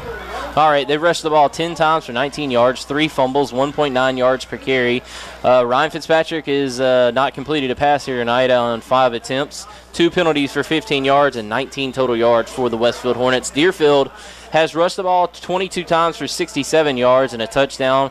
That's 3.4 yards per carry average. 6 of 9 passing for 99 yards is Tyler Lowe, and he has 2 touchdowns, 1 interception, and 67% completion percentage, 3 penalties for 25 yards, 166 total yards for the Deerfield Windsor Knights. So it's 3rd down and 3 for Deerfield at their own 17-yard line with 1:14 to go before halftime. Westfield trailing 21-0. Little option pitch out to the far side to Williams. Williams is going to be brought down right at the sticks. Looks like he's short. Good tackle by Reagan Waller over there. Looked like Deerfield needed to get to the 21, and he's going to be about a yard, possibly a half yard short. And Westfield's not taking a timeout. And there they go. Now they take a timeout with 54 seconds remaining on the clock. So good tackle, though, that time, Brett, by Reagan Waller to he was a one-on-one, a man on an island over there, and he did a good job of making the tackle around the legs on the running back that time, Stephen Williams. Yeah, if the spot's correct if it's where it looks like it is, the first down marker, he should be about a half yard short. Let's see if Tim can get in there tight. I don't know if he has the ability to zoom in from there. I know he's kind of blocked. But let's see if might be able to see somewhat. It looks like the referee's kind of standing right on top of it. And it's a first down. Wow. I don't know about that one. Looked like from this side of the field, he was about a half yard short, but well, that'll probably do it on Westfield here in this first half. They ain't going to get the ball back now. And they took the timeout.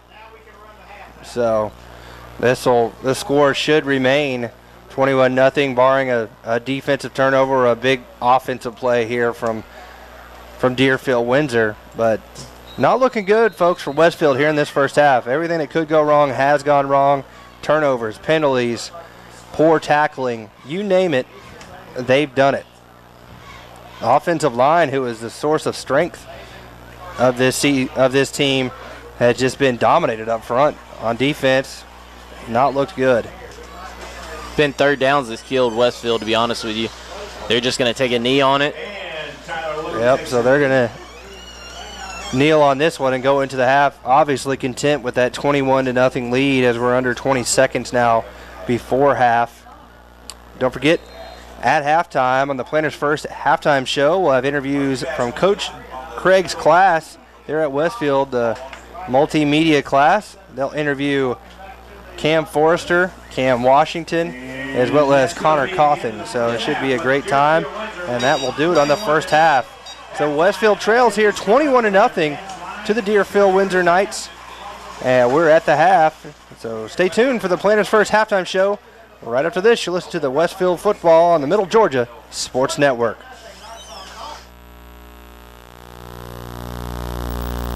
Go free ×3 this summer with ComSouth. Upgrade to any gold or higher value package and get the first month free, get free activation, and ComSouth will make the installation free too. Plus, as an added bonus, upgrade to high def and receive HD TV, you guessed it, free for 3 months. That's a whole lot of free for great telephone, wireless, state-of-the-art cable TV, and high-speed digital internet. Visit ComSouth.net for more details or stop by any of our convenient locations in Cochran, Hawkinsville, Perry, and Fort Valley. Have you been injured and are in need of legal representation? If so, call Trey Moody. Trey is a graduate of the University of Texas and Mercer Law School and has been practicing in the Middle Georgia area for over 22 years. Trey has tried over 70 cases to jury verdict and has recovered over $5 million for his clients. Trey has established himself as one of Georgia's most prolific personal injury trial attorneys. He is also a certified and registered mediator with the State of Georgia Office of Dispute Resolution. So if you want a respected attorney who can actually try your case if needed, call Trey Moody at 470 218-988-3114 for a free consultation or visit his office today at 921 Carroll Street in downtown Perry. Now back to Kenny and Brett with the Middle Georgia Sports Network's halftime show, presented by Planners First. Here with Cam Forrester, our varsity Hornet football player. Cam, how's the season look this year? It's looking really good. We're 3-0 so far. Yeah, we heard you guys were state champs. How was playing on the Mercer field different from playing at your home stands? Well, it was turf instead of grass, so it felt a little bit different when you hit the ground. We heard that the Macon schools aren't in our region this year. How's that different?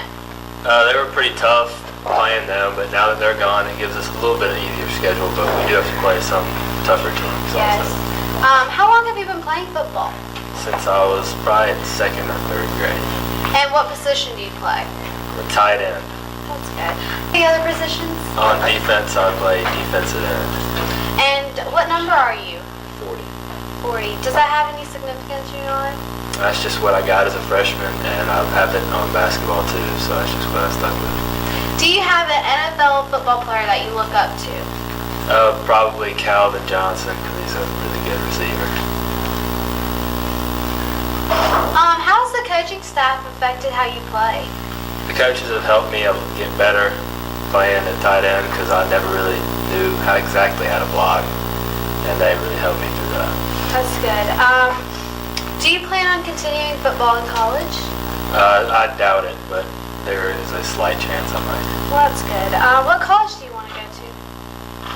Probably UGA. UGA, that's good. Your favorite school subject? Math. Math. Do you have any other extracurricular activities that you're involved with? Just mainly football and basketball, and that's about it. Yeah. Who's your football coach? Coach Jones. And how has he been your inspiration and affected how you play?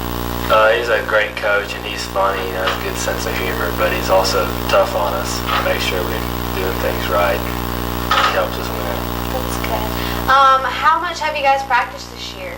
We practiced a lot. Had a week of 2-a-days, and then we practiced all through the hot summer. So. Well, that's good. You guys started off the season playing against Southland, and then after that, Valwood. Was it difficult? It was a little bit, but Southland got a lot better since last year, and then Valwood has won 25 games in a row until we beat them. Well, that's good. Do you have any football superstitions that you believe in? I always wear my long sleeve white Under Armour. And what's your routine on a regular game day? I just stay chill throughout the day and do whatever the coaches tell me. Yeah. Well, if you can, that's all the time we have. Thanks for having me. In this moment, it doesn't matter if you save money in 15 minutes, or if your neighbor has the same insurance that you do. What matters right now is the quality of your independent insurance agent and the company that stands behind them. Auto Owners Insurance. Call Larry Walker, your local auto owner's agent, and let his team of professionals tailor an insurance program right for you and your budget. Man, these cheesy bread dogs are incredible. Real The good. cheese is baked right into the bun. You know, in this case, it really is what's on the outside that counts. Maybe that phrase, "it's what's on the inside that counts," isn't true. I mean, I've only been judging books by their covers. Really? I only read the cover. Oh, you don't read what's inside? No, I could read 2-3 covers. Huh. Cover to cover. Cover and cover. Count on the cheesy goodness of the new cheesy bread dogs. They're the perfect match for any of our 25 shakes. This is how you Sonic.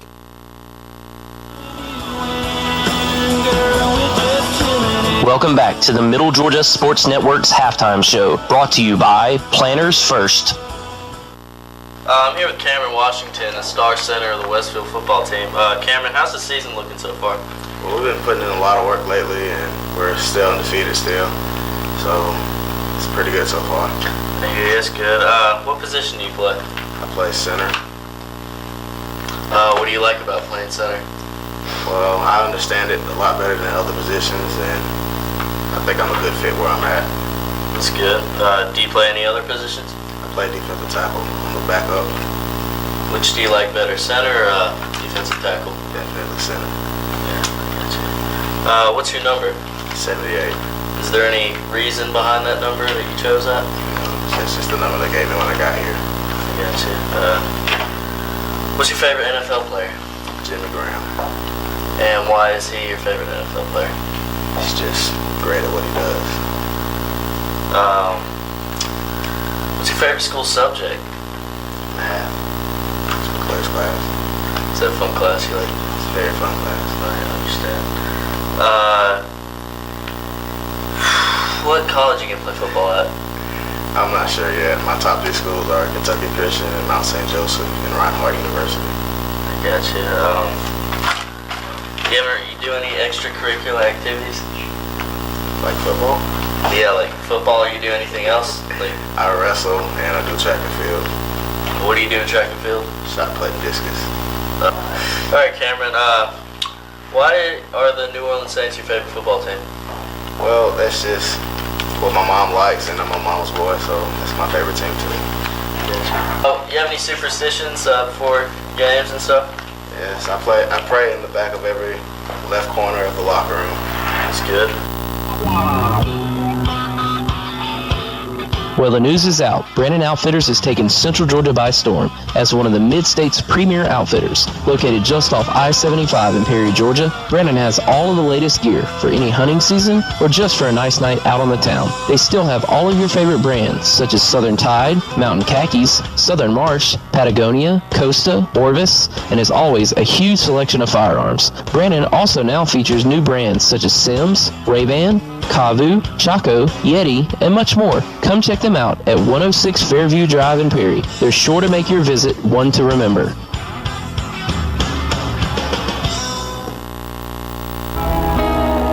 Spiller's Orthodontics is where great smiles begin. Whether you are an adult or a teen, they can make you smile. Dr. Don Spillers uses state-of-the-art technology and proven orthodontic techniques to provide his patients with the quality care they deserve. He offers Invisalign, Invisalign Teen, clear, and metal braces. No referral is needed, so call 478-953-2700 to schedule your complimentary evaluation and see why your friends love visiting his office.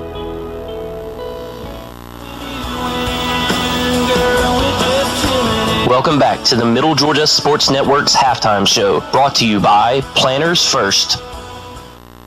Hi everybody, this is Levi Smith here with star football athlete Connor Coffin. Now Connor, how's the season looking this year? So far it's looking pretty good. You know, we're coming off of a good 3 wins right now, and looking pretty strong right now.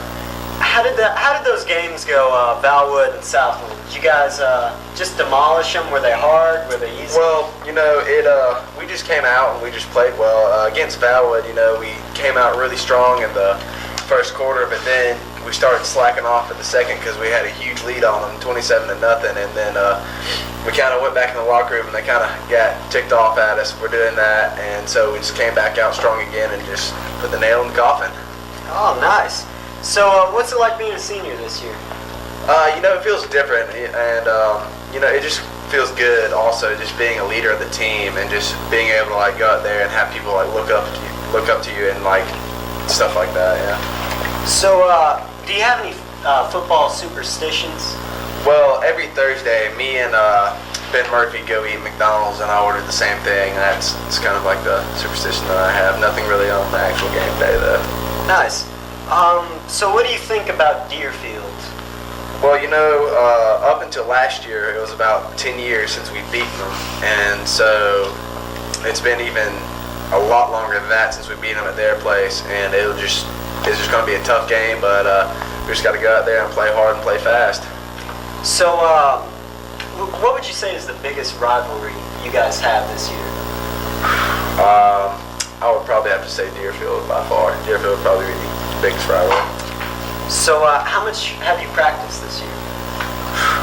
We put a lot of time in. You know, over the summer we had summer weightlifting, and then after the weightlifting we started 2-a-days, and we just got to go out there and we're just trying to be the best team that we can be. Especially since we won state last year, we just got to try to trump that and be better than we were last year. So how has Ronnie Jones' amazing coaching skills helped you out? They've helped a lot. He hadn't changed his playbook in a while though, but why would you change it if it works? I mean, we have people come in there and stack about 8 people in there on the line, and we still run all over them. So why would you change something that works? Yeah. So who's your football role model? Probably Herschel Walker, because he's just a freak, and he just ran over everyone. No one wanted to touch him when he got the ball.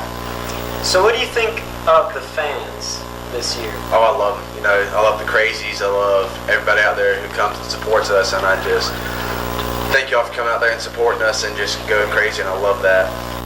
Well, all right then. Thank you, Connor. Yeah, it's been good talking with you. It has. Yeah.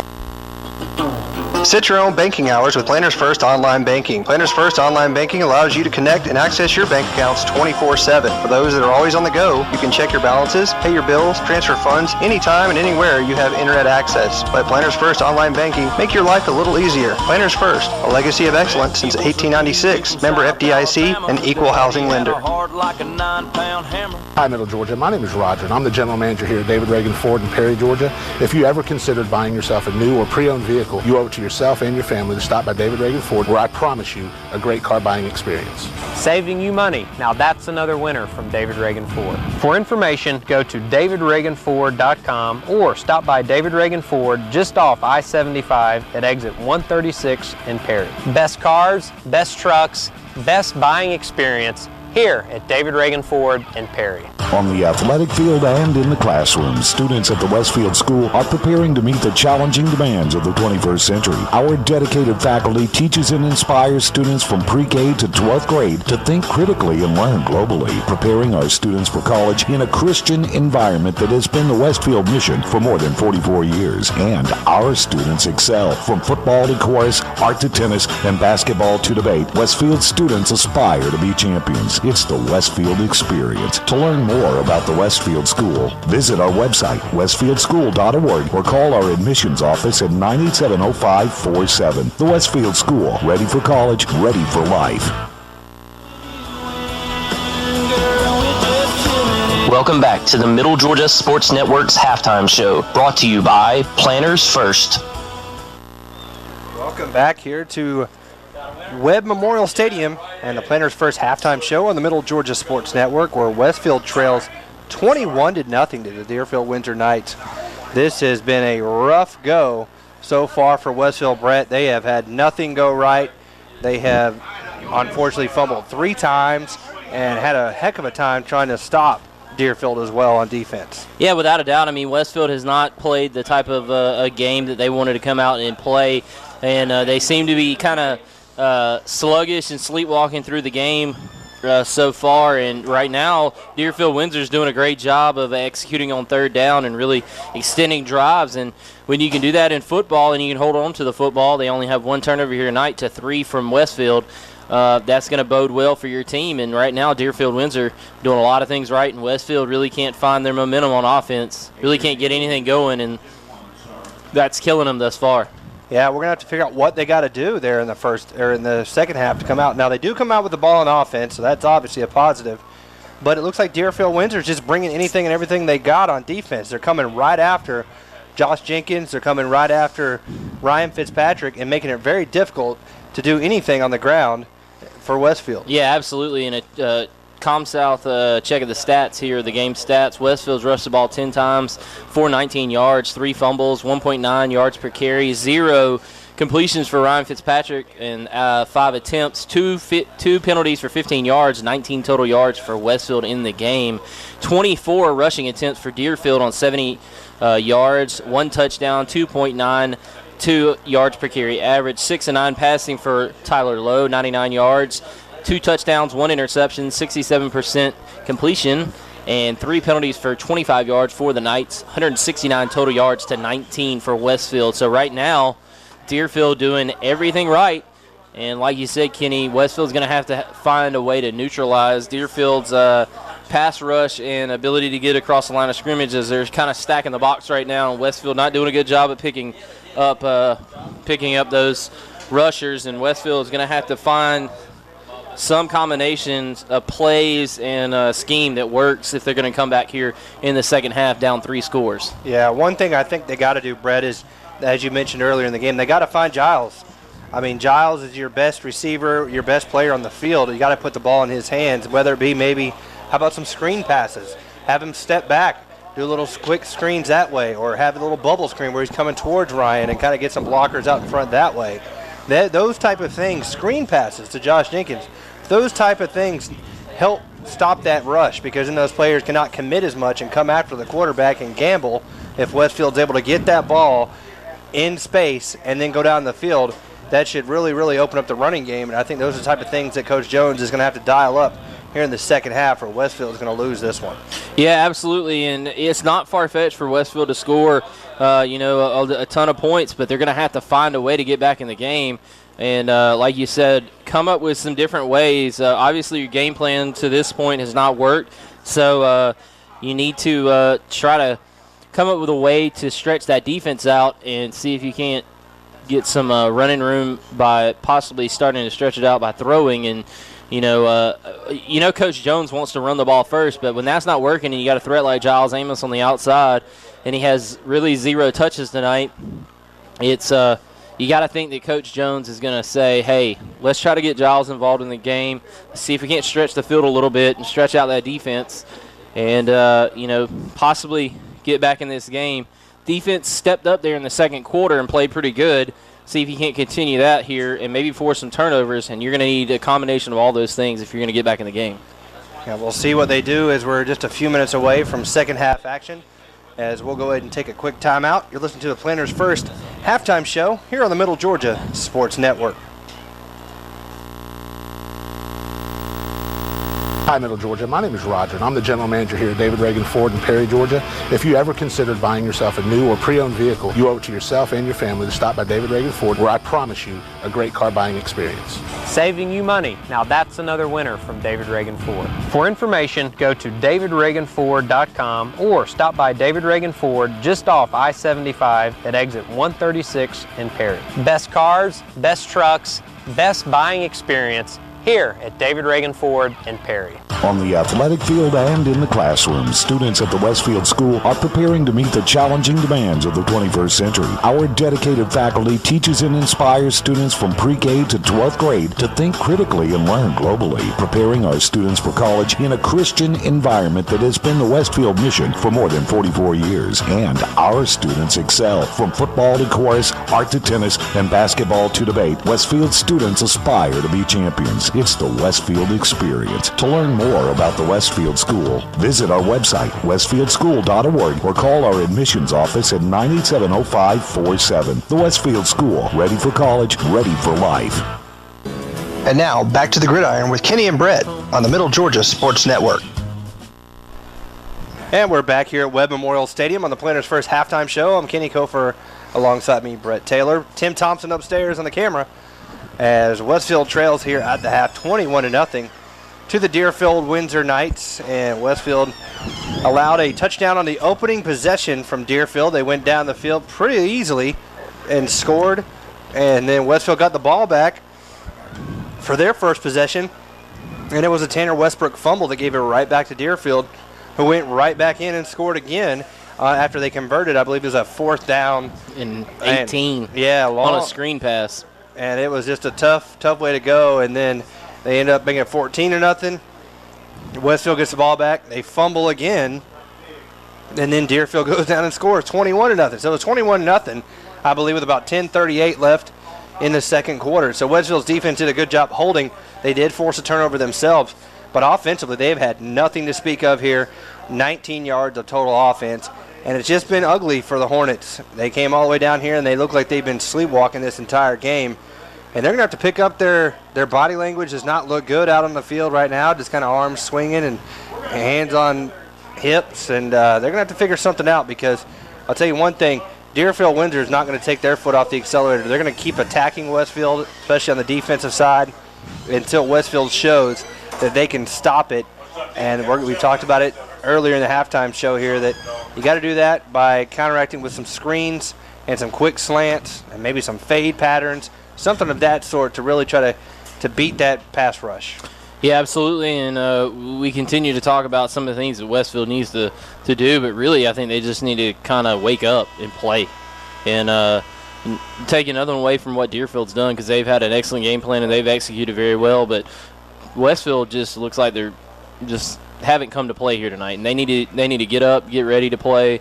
They've got a second half to play here tonight, and you might not come away with a victory, but you need to get some momentum headed in to the off week. Or if not, it could it could derail the promising start that Westfield has had in this season. I know it's a long season; it's only one half of football. But I think this is a pivotal moment here for Westfield in their season, and they need to try to make some strides to get back in this game and show some emotion and realize that they're going to have to come out and play and earn it every week. And just because they're the state champions from last year, they're not going to get it handed to them because Westfield's on their shirt. Yeah, I mean, you brought up a good point. This is the last game before the off week. So for their own sakes, I'm sure Coach Jones is going to work these guys during their off week even tougher if they don't step up their game here in this second half. So we'll find out how it all goes down as we'll take a quick break and wrap up this Planners First halftime show. And you're listening to Westfield Football on the Middle Georgia Sports Network.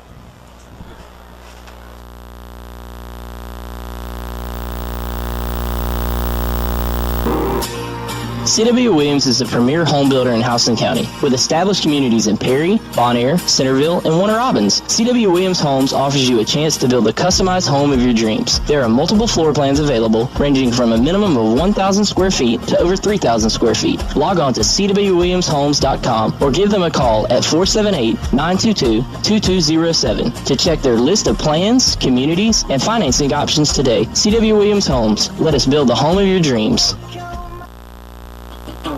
Set your own banking hours with Planners First Online Banking. Planners First Online Banking allows you to connect and access your bank accounts 24/7. For those that are always on the go, you can check your balances, pay your bills, transfer funds anytime and anywhere you have internet access. Let Planners First Online Banking make your life a little easier. Planners First, a legacy of excellence since 1896. Member FDIC, an equal housing lender. And now, back to the gridiron with Kenny and Brett on the Middle Georgia Sports Network.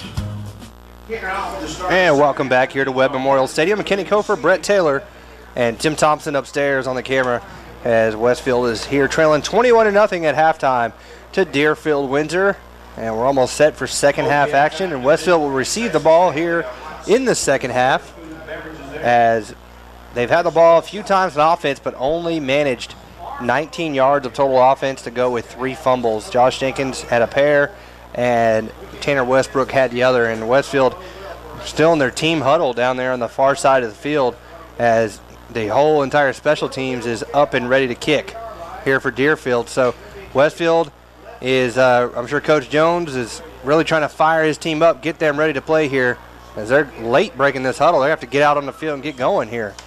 I think the play clock is started, so Westfield late getting going.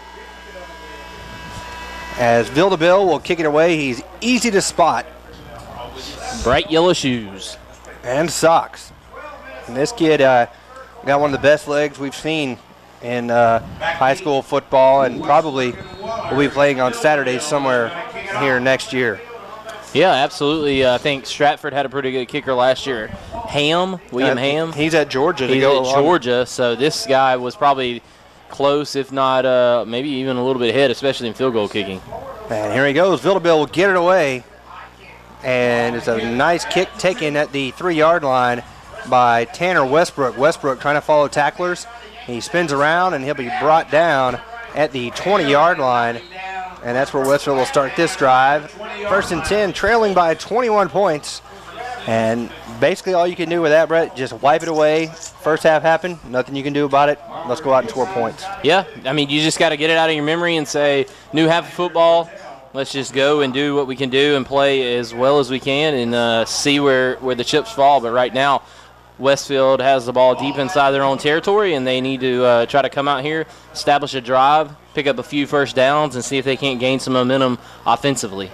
So Ryan comes set with 2 wide receivers. Now he puts a man in motion, and that's Robert Myatt. Myatt gets the handoff and comes around the corner and gets out to about the 24-yard line. That's a good pickup of 4 yards on first down from Robert Myatt. Yeah, nice run right there by Robert, getting north and south around on that sweep play, and Westfield comes out with a nice 4-yard to 5-yard gain on first down. and that's a good play in this offense, and Westfield needs to continue that kind of production on first and second down and give themselves a good down and distance on third down. And right now it's going to bring up a second down and a long 5.5 for the Westfield Hornets. So the wing T formation again. Aim is split out here to the near side. And they're looking to pass. They're going to go deep down the far side. He's got Robert Myatt, and Myatt makes the catch all the way out to the 50-yard line. And that's a good gain for Westfield of 25 yards.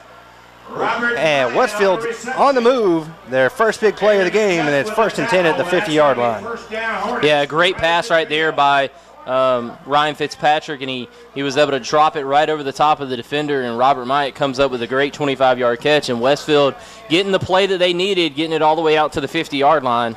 And let's see if they can continue this movement here on this first drive of the second half. And a quick fake handoff as Ryan's going to keep it. He's going to be sacked behind the line. And that was number 7, Ryan Toole. Ryan Toole brings down Ryan all the way back at the 48, 2-yard loss. Yeah, not a very good job right there. Ryan's got to duck that back up under when he sees the defensive tackle getting upfield into the backfield, and not a good block right there. I think Connor Cawthon was the man who got beat on that play from the line of scrimmage, and Westfield has got to find a way to block those defensive ends, or else they're going to have trouble running that quarterback heat play off the fullback dive. The defense is dictating to the offense here tonight. Handoff goes to Westbrook. Westbrook, big hole open over the middle, and he might go. He's at the 30, 20, 15, 10, breaks a tackle, touchdown, no flags. Westfield's on the board.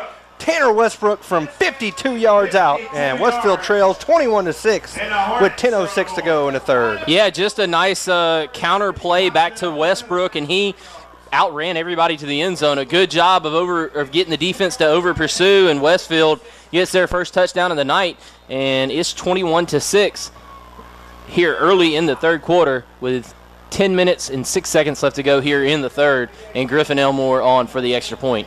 Westbrook on the hold. John Walker Moore on the snap. Snap, hold, kick, just inside the right upright. It's good. So with 10:06 to go, it is Westfield trailing 21-7 to the Deerfield Windsor Knights. We'll stay here as Westfield, what a great answer here to start this much-needed first drive for Westfield. Absolutely. I mean, a good job right there after a negative play on first down after the big pass play by Ryan Fitzpatrick to Robert Myatt. Westfield was stuck with a 2nd and 12, and Tanner Westbrook on the counter comes back and goes 52 yards for a touchdown and outruns everybody to the end zone. Does a good job of stutter stepping at about the 10-yard line and missing the tackle from Deerfield. And exactly what Westfield needed to try to get some momentum, get back in the ball game, and now they're only down 2 scores. They need a little bit of excitement, get the ball. They're kicking the ball off here to Deerfield. We'll see if they can come out here and play with some emotion on defense and maybe force a turnover or make some negative plays to get some good field position for their offense. So on to kick it off will be Robert Myatt. Back deep to receive will be William Calhoun and Stephen Williams. Or no, that is Landon Bridle. Well, it's Williams. I apologize. The zeros look like 6s. Myatt gets a good kick. It will be taken by Calhoun at his own 6. He comes up the center of the field now. He'll be hit hard and brought down at the 24-yard line, and that's where they will start this drive, leading 21-7 over Westfield here early in this third quarter. 9:59 to go here in the third. And Westfield does a good job of basically quadrupling their stats on that drive right there. 99 total yards now for the Hornets, and 13 rushes for 74 yards, 5.7 yards per carry average. 1 of 6 passing for Ryan Fitzpatrick for 25 yards. And tell you what, 99 total yards, and like I said, they have almost quadrupled what they had in the first half. So we'll see if the defense can ride this momentum here. The offense got on the board for him. Now its defense needs to hold here. Low. Got pressure in his face, and he's going to be sacked behind the line. It looked like a missed exchange, and there to make the tackle and the sack was Jacob Payne on the play, getting some action here in this second half and making the most of it on that first play, and it's a loss of 5 yards back to the 20-yard line. I'm going to go cliche here and saying Jacob Payne bringing the pain. Yeah. I mean, that was a missed exchange, it looked like there, where Lowe was trying to hand it off to Stephen Williams, and neither knew what to do with it, and that didn't bode well from the start. So it's 2nd down and 15. And they give it off the left side. And making the tackle was World War 24. Wade Walker, his 7th of the night after they handed off went to Chris Boswell. Yeah, nice 2-yard pickup right there by Boswell. But with it second down and 15, 2 yards is not going to cut it here. And now World War 24 has his team in a good position to get off the field on third down and 13. And we've seen this song, or we've heard this song before. And let's see if Westfield can actually execute on third down and long defensively and get off the field to get the ball back for that Hornet offense. They line up with 3 wide receivers, 2 to the near side, 1 to the far side. Watch for the quarterback keeper on this possibly as they like to spread it out. He's rolling now. He's being trailed from behind. He breaks a tackle, throws complete, and a beautiful hit to prevent the first down there by Giles Amos after they completed the pass to Aaron McNutt. But Giles came up and laid the lumber and knocked him down short of the line of gain by about a yard. Yeah, about 2 yards short on the 10-yard reception, and it's going to bring up a big decision for Coach Allen Lowe and the Deerfield Windsor Knights.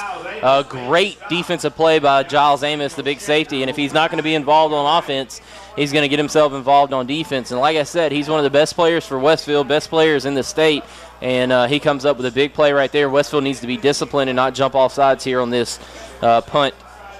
And here comes the punt, and it's a beautiful kick. Wow, what a beautiful kick. And Tanner decides to get out of the way after calling fair catch, and that's going to roll another 20 yards down to the 15. Beautiful kick that time from John Samuel Schenker. And Westfield now deep in their territory at their own 15, 1st and 10. Yeah, he's been very impressive here tonight, I think, for Deerfield Windsor. John Samuel Schenker, he has been a good player offensively, catching the football, and then also in the special teams play, being able to punt the ball very effectively. And Westfield has the ball at their own 15, 16-yard line. And let's see if they can come out and repeat their first performance on the first series of the third quarter here on the second series. And they come all bunch set here as they hand it off to Myatt. Myatt goes straight up the gut. That's a good gainer on first down of about 7 yards out to the 22-yard line, maybe the 23, and it's going to make it a third down and about 4 for Westfield. Yeah, great job right there on that play, getting upfield and doing a good job of getting upfield and getting big yardage. It's going to bring up 2nd down and 3, and Westfield needs to continue this effective play on first down. As under center is Ryan Fitzpatrick. He's going to drop back, looking to throw. Throws the ball deep to Giles Amos. He's going to go up, and they're going to call nothing as it's incomplete. It looked like the defender did not look back for the football, and Giles is wanting a penalty on that sideline, and he's not going to get one. And he should have got one there as he tried to go up through the defender that time to make the catch, and no flag was thrown. It looked like the defender didn't ever turn his head around. I know that's not really the definition of pass interference anymore, but you got to make a play on the ball, and you can't have the offensive guy come through you to impede him. So that was unlucky, but good shot there on 2nd down, I think, on a 3rd down and short now, 3rd and 3. And you got to come up with a big 3rd down conversion here. And they hand the ball off to Tanner. Tanner dances around, and he is brought down short of the line to gain. 1 yard gain. It's going to bring up 4th down and 2, maybe 1. And we'll see. Do they go for it here? Giles is taking the gloves off like he's going to punt, but it's 4th and a yard. In a game you're trailing by 2 touchdowns with 6:45 on the road, and you're at your own 25. Probably too risky here, but man, is it tempting. Yeah, without a doubt, it's tempting. I mean, you got to think that Westfield wants to go for it, but they're just not going to be able to here as they're way too far back in their own territory. Snap is good. Kick is up. A good punt, and the ball is going to be caught on the run, and a tackle made right there at the 38-yard line, and they're going to throw a flag, and it might be a block in the back. It looked like they're going to call a personal foul on maybe a Westfield player, but then from the backside, it looks like maybe the official picked up that he was blocked in the back into the player. And World War 24, I tell you what, Wade is a trip, man. After he kind of jawed a little bit with one of the Deerfield players, he pointed to one flag, pointed to the other, and then pointed backward saying you guys are going back on that block at the back. But I'll tell you what, Giles Amos, we've talked about him many times in preseason and during the season last year and this year. Kid's a heck of a player, a wide receiver, safety. But to me, I think he's one of the better punters you see around. I mean, right there, that was a booming kick. As we got a personal foul on Deerfield, personal foul on Westfield. That's a cop-out call. That's a terrible call. And he's saying it's 4th down. They got to repunt? That's cop-out. That's awful officiating. I just think that you if you're going to call offsetting right there, why even call a flag? And that why I have to repunt it? Because what happened was he threw a flag when he saw the Westfield defender fly into the pocket, fly into the pile. But because he flew into the pile was because he got blocked in the back here at about the 45-yard line. Yeah, they're saying it's a personal foul Deerfield, personal foul Westfield, offsetting. The play will remain at. They missed that call. That's a bad call. So it's Deerfield ball, 1st and 10 at their own 39. Good punt by Giles. You shouldn't receive a personal foul for getting blocked into somebody, especially when the person committed a foul when they were doing the blocking. Could have been words said. Unfortunately, like they say, it's always the person that retaliates sometimes that gets the call. But nonetheless, it is 1st down and 10 at the 38. Westfield trails 21-7, 6:17 remaining here in this 3rd quarter. And the officials are still trying to figure out what's going on here. I hope they didn't disqualify any players there. I'm not sure what the coach, the conversations, they went and talked to Coach Jones, and now they're talking to Coach Lowe here on the near side. I'm not sure if they ejected any players or anything like that, but it is 1st down. No, now they're going to make them punt again? I don't think these guys know what's going on. Wow. So Westfield's going to punt. You know what I do? Go for it and get a 1st down on 4th. I would do it. Why not? After the big debacle here, I'd go for it. That would be hilarious. Yeah. But you know, Coach Jones is pretty conservative. He'll probably kick it away here, as Westfield has gotten back in the ball game a little bit, and you don't want to kill that momentum by giving the ball right back to Deerfield inside the 24-yard line of your own. I'd do it.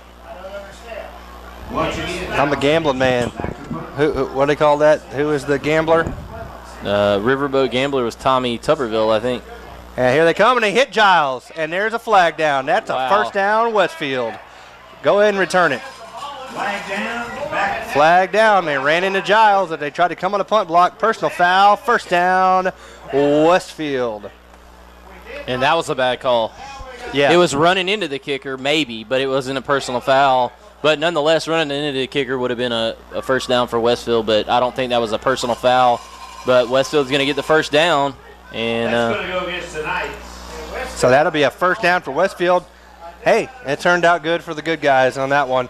So Westfield will be the beneficiary of a roughing the kicker penalty on Giles Amos.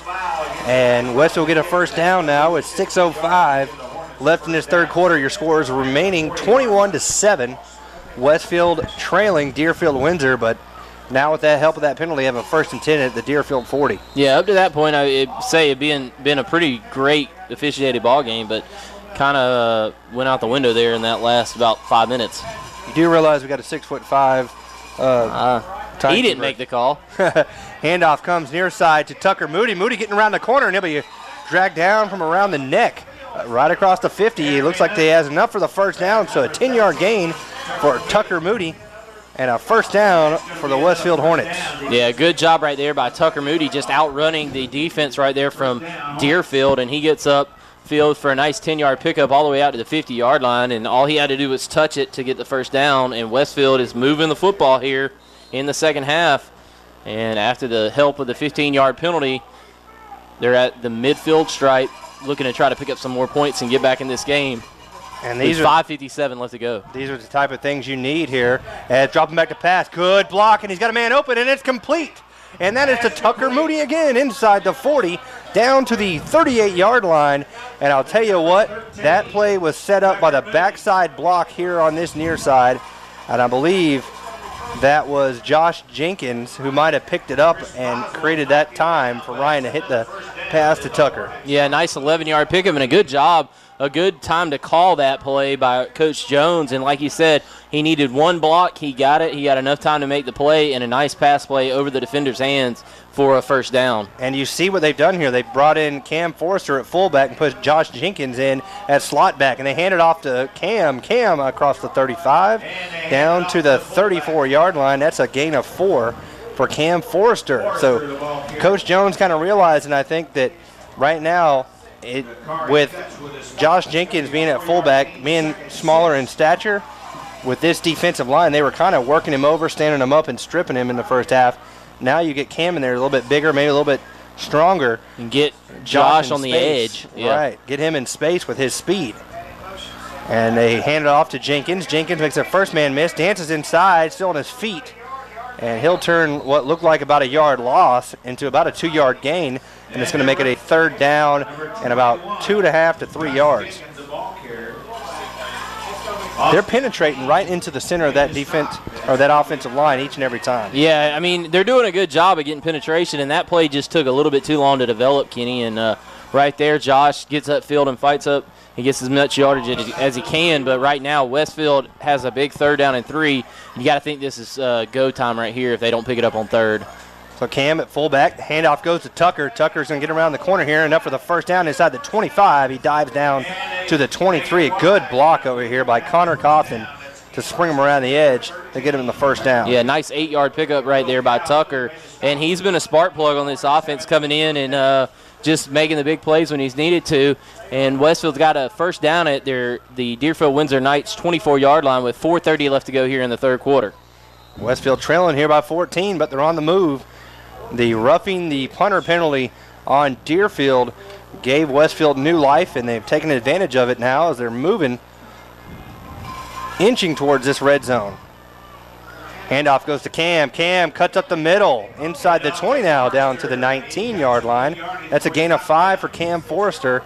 And how about Big Cam, the senior, coming up big here? We talked to his dad before the game. You know, Cam's a man of few words, but right now he's letting his game do the talking, and he's got the Hornets on the move. Yeah, and a great job at halftime making the adjustment by Coach Jones and getting Cam there at the fullback position and getting the speedster on the outside and Josh Jenkins. And right now Westfield is doing a good job on 1st and 2nd downs and putting themselves in good position on 3rd down to pick up short and manageable. So it's 2nd and 5. And they hand it off to Jenkins around the far side. Jenkins has got the corner, and oh my goodness, what a hit over there. Look at a forearm right to the face from Schenker. I believe that was Schenker. Austin Kane. I mean, he just gave a forearm right to the face of Josh Jenkins, but Jenkins pops up and says, doesn't matter to me. 1st and goal at the 8. Yeah, nice 11-yard pickup right there by Josh Jenkins. And Deerfield Windsor had the aggressive play at the end of the play, but not after Josh picked up the first down on the 2nd down and about 5 to go. And Westfield is inside the red zone. Goal to go here from the 8. They put Edmondson in motion. They got him in at tight end now with Cam at fullback. Handoff goes to Cam. Cam dives ahead inside the 5. He's down to about the 4-yard line. So a gain of about 4 yards will make it 2nd and goal from the 4, as we're almost at 3 minutes exactly on the clock here as we go left in this third quarter. Westfield trailing by 14. Yeah, he almost gets down to the 3 on that one, Kenny. A nice 4.5, 5-yard pickup for Cam Forrester, and he's been a bright spot here in this third quarter as he has 3 rushes for 14 yards on only about 10 minutes worth of play here in the third. Westfield dominated this quarter in time of possession and yardage and everything. Complete turnaround. And Ryan's going to keep it himself, and they're going to throw a flag as Ryan gets into the end zone, but I think this is coming back as the umpire threw a flag immediately, and that is probably going to be either a legal motion or maybe a hold, as Josh Jenkins is standing there with on his hands on hips. And it is a hold on the play. I think Jenkins might have been the guilty culprit because he immediately went down to hands on knees thinking that he might have been the one. Yeah, I mean, that's a tough way to take a penalty right there as it pushes you outside the 10-yard line all the way back to the Deerfield Windsor Knight 13-yard line. And it's going to bring up 2nd down goal to go from the 13-yard line. And Ryan's coming back into the huddle, and you got to think that Coach Jones is maybe going to go to the air here with the big guy on the outside. And they'll have two receivers, two. You got Edmondson here to the near side and Giles Amos to the far side. And they are going to go with a little fade pattern to Giles to the corner of the end zone. Giles makes the catch. Oh, he made the catch, but they say he bobbled it. Wow. And didn't gain control until he was out of bounds. Wow. Whew. I don't know about that one. If the original one that was called in the first half was a touchdown, got to think that had to be too. Wow, that was he had it, but I think when he hit the ground it popped straight up, and then he had to regain control. But third down and goal now for Westfield at the Deerfield 12-yard line. Had an argument with Tim about that earlier today. I think that's the dumbest rule in football, that you got to carry it through the ground, because if you catch it in the end zone, it should be a dead ball as soon as you have possession. Agreed. They'll fake the handoff. Now Ryan rushed out of the pocket looking to throw. Pump fakes, now throws, and it is tipped around and incomplete. Lucky it was not intercepted. And now Westfield is going to be forced with a fourth down and goal from the 12. It'll either be about a 19 or 20-yard field goal attempt, or do they go for it? Looks like they're going to come out and try to get some points. Yeah, this is going to be a tough call right here for Westfield with 2:18 left to go here in the third, down 14 points, and you're going to bring out the field goal unit here.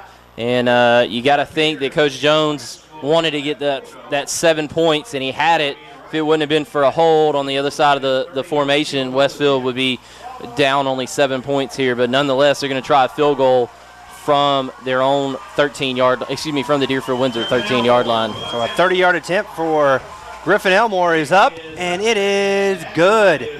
Nailed it. Griffin Elmore much improved this year on field goals, and Westfield gets 3 out of it, and they trail 21-10 with 2:07 to go here in the third quarter. We'll go ahead and take a quick break. You're listening to Westfield Football on the Middle Georgia Sports Network.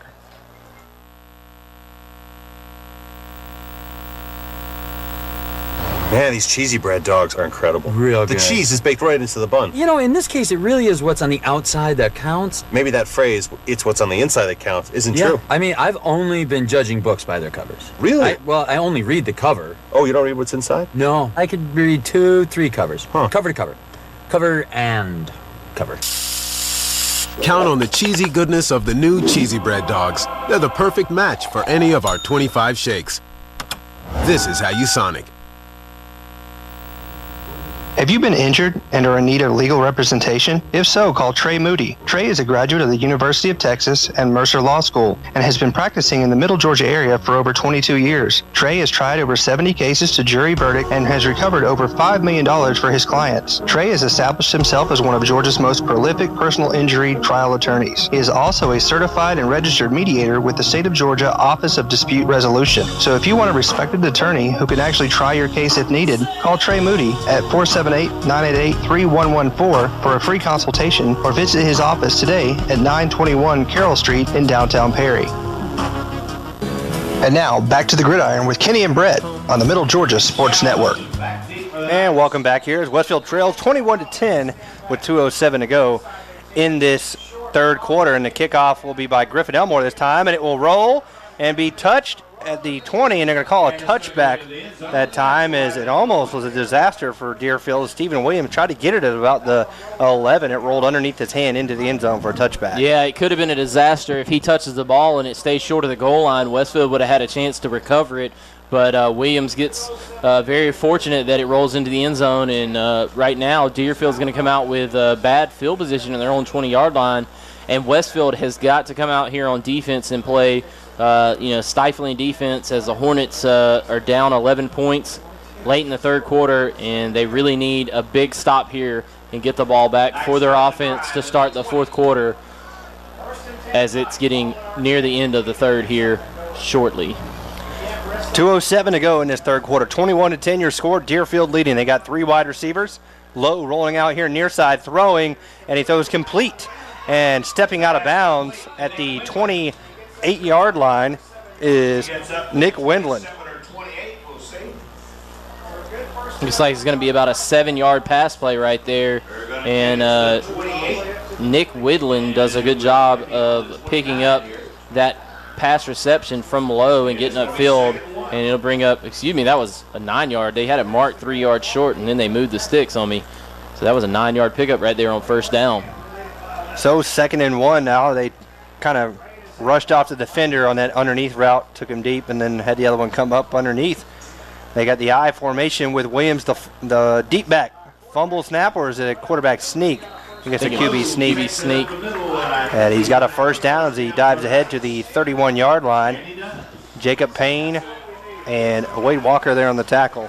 1:56 left to go here in the third quarter. Westfield trails by 11, 21-10. And it's getting late here in the third as Westfield's on defense. Deerfield moving the football at their own 31-yard line, going left to right. And they're doing a good job so far in this game, but Westfield has stiffened in the third quarter and got their offense in motion. But we hope it's not too little too late as the Westfield Hornets are trying to get back into this ball game and desperately need a defensive stop. Shotgun formation for Lowe, and he gives it off to Williams to the left side. He's trying to get around that corner. He does, and he dives out close to a first down at the 42. Matthew Moore and Reagan Waller, or Ben Murphy and Reagan Waller over there in the tackle.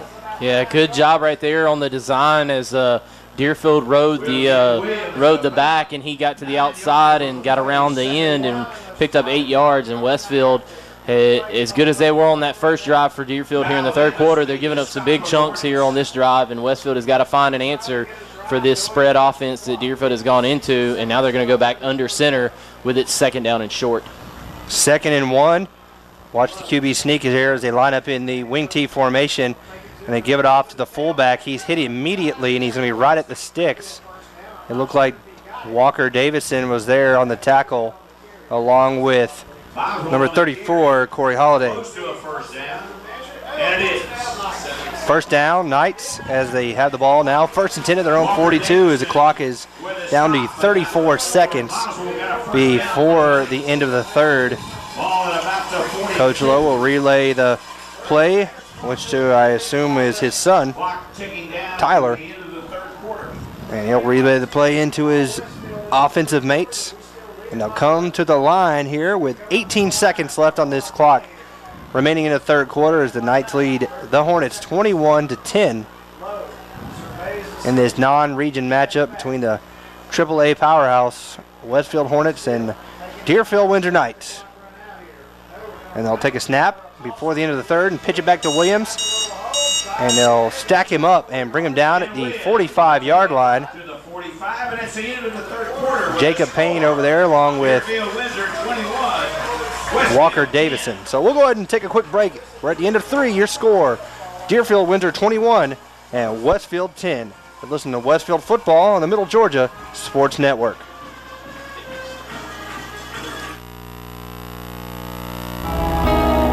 Spillers Orthodontics is where great smiles begin. Whether you are an adult or a teen, they can make you smile. Dr. Don Spillers uses state-of-the-art technology and proven orthodontic techniques to provide his patients with the quality care they deserve. He offers Invisalign, Invisalign Teen, clear, and metal braces. No referral is needed, so call 478-953-2700 to schedule your complimentary evaluation and see why your friends love visiting his office. In this moment, it doesn't matter if you save money in 15 minutes, or if your neighbor has the same insurance that you do. What matters right now is the quality of your independent insurance agent and the company that stands behind them. Auto Owners Insurance. Call Larry Walker, your local auto owner's agent, and let his team of professionals tailor an insurance program right for you and your budget. Welcome back into the Hornets' Nest to the Football Friday Night Game of the Week on the Middle Georgia Sports Network. And we're back here from Webb Memorial Stadium in Albany. It's the Westfield Football Game of the Week here on the Middle Georgia Sports Network. Kenny Cofer, Brett Taylor, and Tim Thompson on the call from Albany, where Westfield trails 21-10 as we're going to start the fourth quarter. Handoff comes near side, and that is to McNutt. McNutt is hit and brought out of bounds by Wade Walker. After about a 4-yard gain, it's going to make it a third down and about 3. And to say the least, this is the biggest third down of the game for Westfield, as they've not done a good job on third down throughout the game, and right now they really need a stop here on third down and about 3 to go for the for the Knights. Looks like Kenny's plantar fasciitis has kicked in. Yeah. Nah, it's just these seats. Killing me. So it's 3rd down and 3. We got a tight shot there on the offensive and defensive lines here as it's Tyler Lowe will now change the play here, and we're going to call a timeout, is Coach Lowe. So we'll stay here. But Westfield has done much better here in this second half, Brett. And I don't know if you got a chance to maybe get us some ComSouth stat update as Westfield kind of bringing things back closer. Sorry, working on it. Doing the best I can to get these back up. That's all good. Looks like Westfield has 22 rushes for 128 yards, 1 touchdown, 3 fumbles, 5.8 yards per carry average, 2 of 10 passing for 36 yards, 20% completion percentage, but a huge 25-yard pass there in the third quarter to Robert Myatt from Ryan Fitzpatrick. 3 penalties for 25 yards. Westfield 164 total yards. They did a great job in the third quarter and really dominated the play. Deerfield has 31 rushes, 86 yards, 1 touchdown, no fumbles, 2.77 yards per carry average, 8-11 passing for Tyler Lowe for 118 yards, 2 touchdowns, 1 interception, 73% completion percentage, 4 penalties for 40 yards, and 204 yards for Deerfield. So Westfield drawing closer. Well, they trail by 11 where it really counts, 21-10 with 11:54 to go here in this fourth quarter. As Westfield has Deerfield in a 3rd down and 3. Lowe takes the handoff. He'll throw a quick pass, and it's complete. And he's still on his feet, is Schenker, and he'll be inside the 25, down to the 20-yard line. And just a blown assignment there from Westfield. They hit him on the quick slant, and nobody was expecting that. That's a big gain of about 31 yards. Yeah, just a good job right there, and a nice pass to Schenker, and Schenker does the rest. It's just a nice little hot route to the tight end, and Westfield was not able to make the play as they were looking for something up the middle. And I tell you what, a huge play right there, and Deerfield has had the answer on every big third down play, it seems, tonight. Yeah, that was Gavin Edmondson was looking for the interception. He had his hands up, and it got caught before he got to him. Handoff goes to Calhoun. Calhoun makes a man miss, and he'll dive in now inside the 15, down to the 14-yard line. Cam Forrester there on the tackle, but not looking good for Westfield here. Trailing by 11, and Deerfield's on the move in the red zone at the 14. Yeah, it almost looked like Will Calhoun was going to cough it up. A big hit right there, and he kind of spun off it, and the ball hung out, but he held on to it. And I think it was number 76 for Westfield. Is that John Walker Moore or Walker Davidson? He missed a big tackle in the backfield, had a chance to stop Calhoun in the backfield for a loss, and kind of whiffed on the tackle, and Calhoun was able to pick up big yardage, 6 yards on the play. Same play, they pitch it now. Davidson, a big hit and good tackle by World War 24, Wade Walker. That's his 10th tackle here tonight. So that's going to be a loss of about 2 on that play, and it's going to push Deerfield back to a 3rd down and about 5.5 on the play.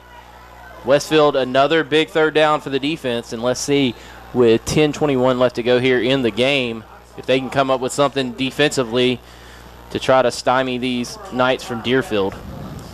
Big hold here. You know they got a good kicker in Vildabill, so they're well within his range, but they would love to put him in that situation where he has to kick it. So it's 3rd down at 5.5. They pitch it now, and a little reverse, and he's going to walk into the end zone on touch. Westfield never knew he had it. That was easy pickings as Aaron McNutt goes in from 16 yards out, and Westfield now trails 27-10 with extra point pending. That's all you can say. They looked like it was going to be a pitch to Calhoun to the far side, but they brought McNutt in motion to the near side and pitched to him instead, and Westfield was going the entirely wrong direction. Tough. Yep. Vildabill on for the extra point. The extra point is up, and it's good. So with 9:56 left to go, it's Deerfield 27, Westfield 10. You're listening to Westfield Football on the Middle Georgia Sports Network.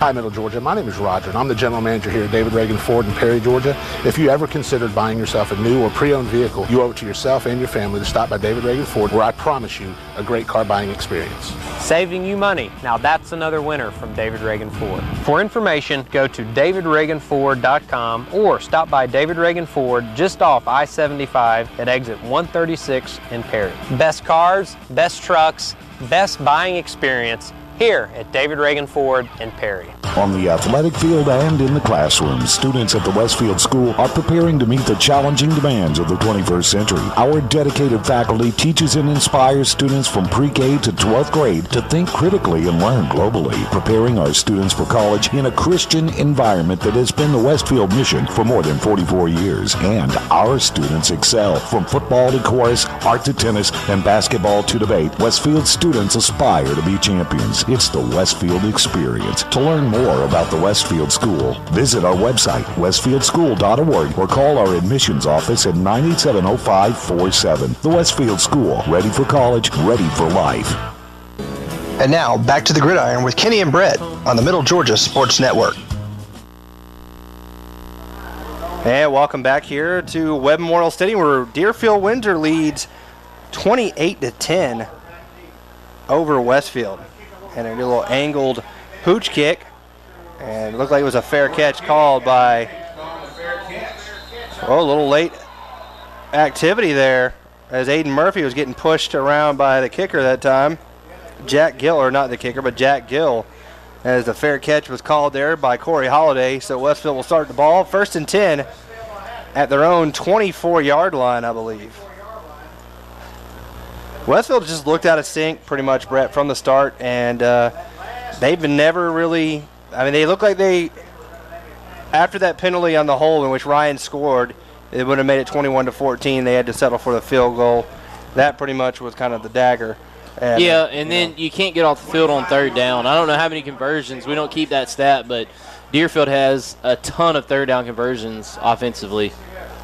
So Ryan's going to take the snap, looking to pass. Throws across his body and almost picked off as he hit Will Calhoun over there playing the underneath. He was looking for Josh Jenkins, and Calhoun knocks it away, incomplete. Yeah, this rollout passing offense is just, I don't think it's going to work here, as it's not, the running game at this point is kind of off the table. You really need to get in the shotgun or straight drop back and try to throw the ball down the field and see if you can't bust a big play or come up with some sort of reverse to. You got to score quick at this point, and you can't have these long, drawn out plays that take a long time to develop. Watch for a possible bomb down the field here to Giles, and again they'll roll him out, and he's getting pressured again, and he's going to be like it might be a hold, and he's just going to have a dive, and he'll be brought down for a loss. But there's a flag, and it's probably going to be a hold on Westfield. I'm with you, and the funny thing is they're rolling him out to the far side where he's going to have to throw against his body, and it's a hold on Westfield. I'd decline it if I was Coach Lowe, but he's going to move him back. I would decline it and make them try to prove that they can throw the ball on 3rd down and 10.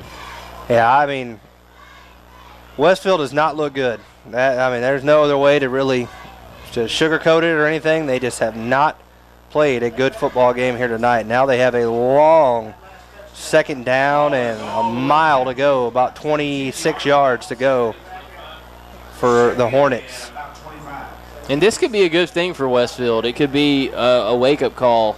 I know they played pretty good in their first 3 games, but this does not look good, and they need to get back, to work. And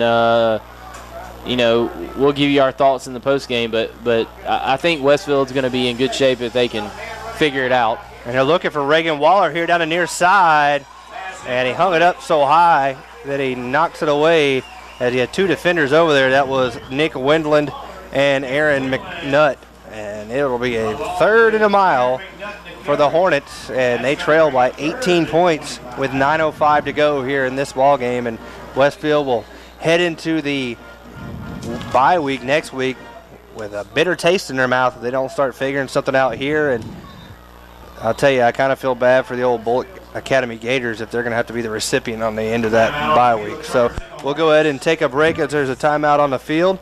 And Westfield trails 28-10. You're listening to Westfield football on the Middle Georgia Sports Network.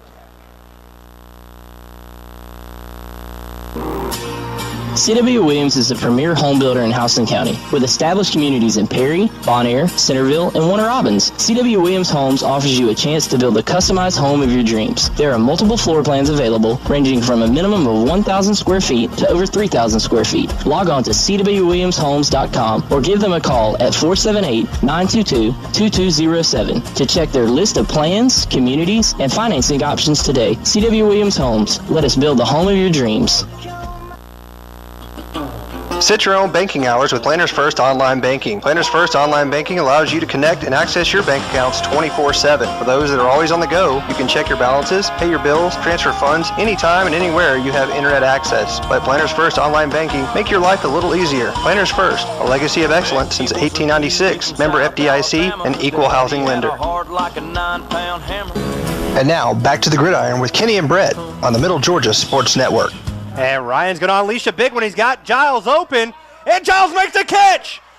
And he's off to the races. He's at the 15, 10, 5, touchdown, Westfield, 90-yard touchdown pass from Ryan Fitzpatrick to Giles Amos, and maybe this thing isn't over. Do they go for 2?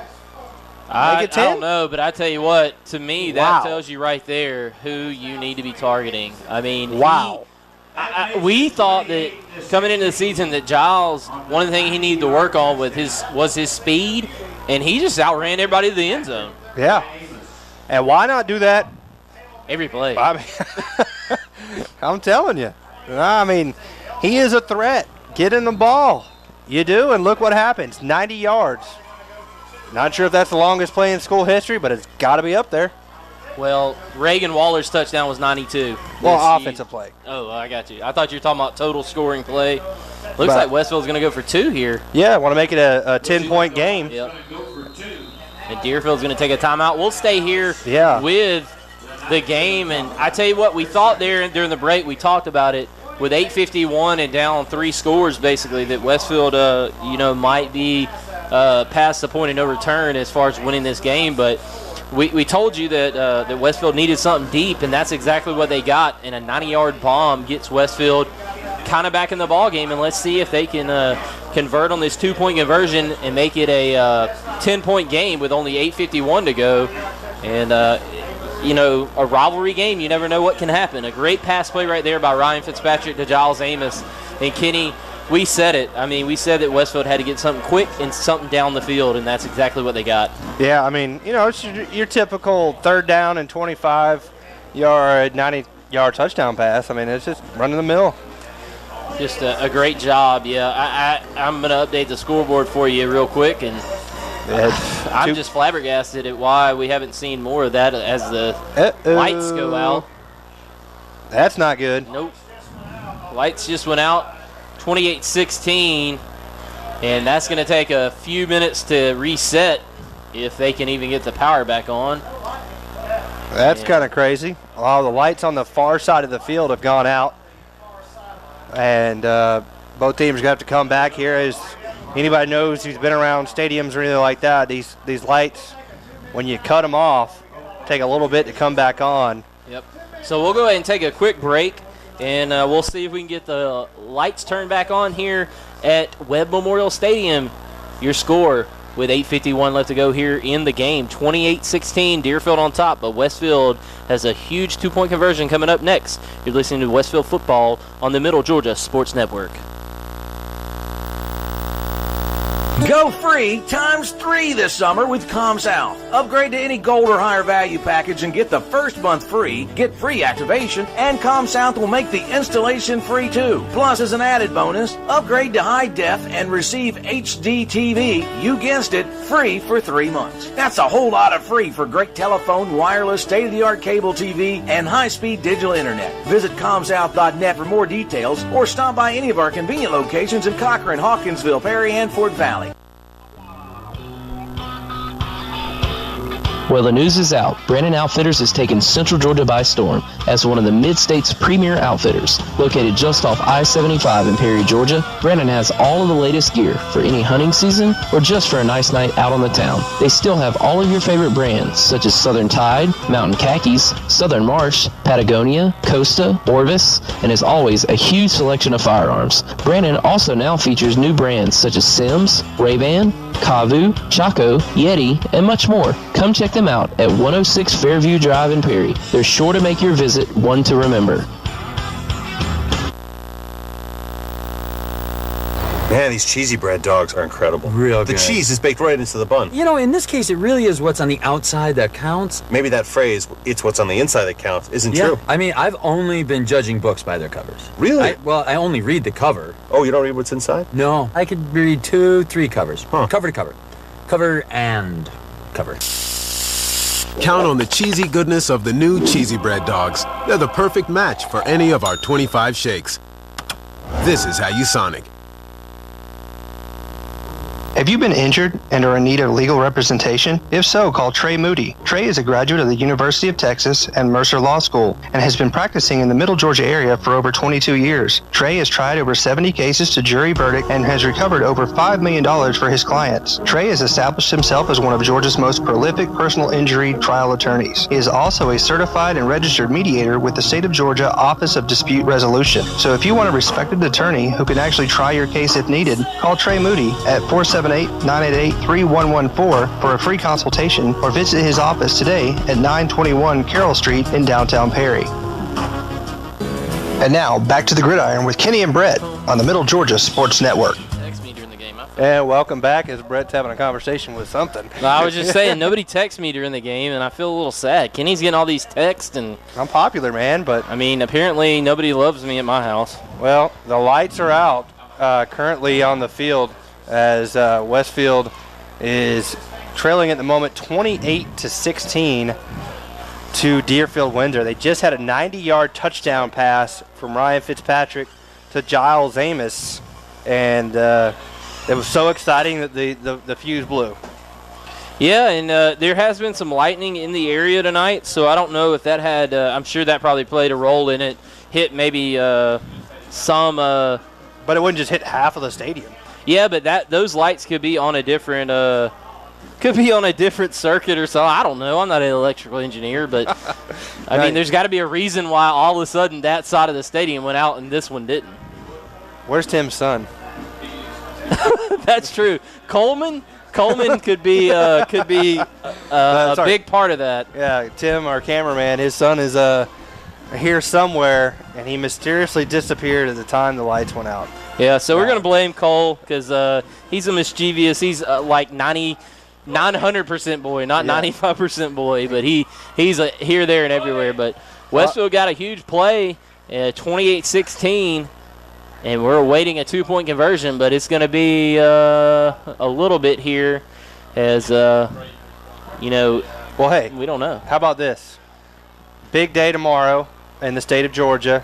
All three teams, there's more than three. I don't want to speak like that, but three of the FBS teams in the state are playing tomorrow, big games. Georgia, of course, taking on South Carolina and Columbia. Georgia with a great showing in their first game against Clemson, and now they're going to have their work cut out for them as they go to Columbia. And, South Carolina hadn't looked good at all in their first two games. So, no, but playing Georgia might bring that out in them. Yeah, that's true. I mean, they always play them tough. It's always a good game, so that'll be interesting. And then, of course, big game for you and I. We're going up to Atlanta tomorrow to watch Georgia Tech play Georgia Southern. And Georgia Southern, 1-point loss to North Carolina State to start their season, and then they destroyed Savannah State last week, 83-9. And Georgia Tech hasn't looked that impressive. So maybe there's a jumble of power in the state of Georgia. What if Georgia Southern wins? Do they become the second team? Nobody's going to unseat Georgia in this state as far as fan support. Oh, absolutely. But does Georgia Southern maybe, because there's a lot of apathy right now going on in Atlanta with obviously with Georgia State, they're just terrible. But then, sorry, I call it like I see it. They can well, I was about to say the top four teams in the state of Georgia college-wise are probably Georgia, Georgia Southern, Georgia Tech, and Valdosta State. Yeah.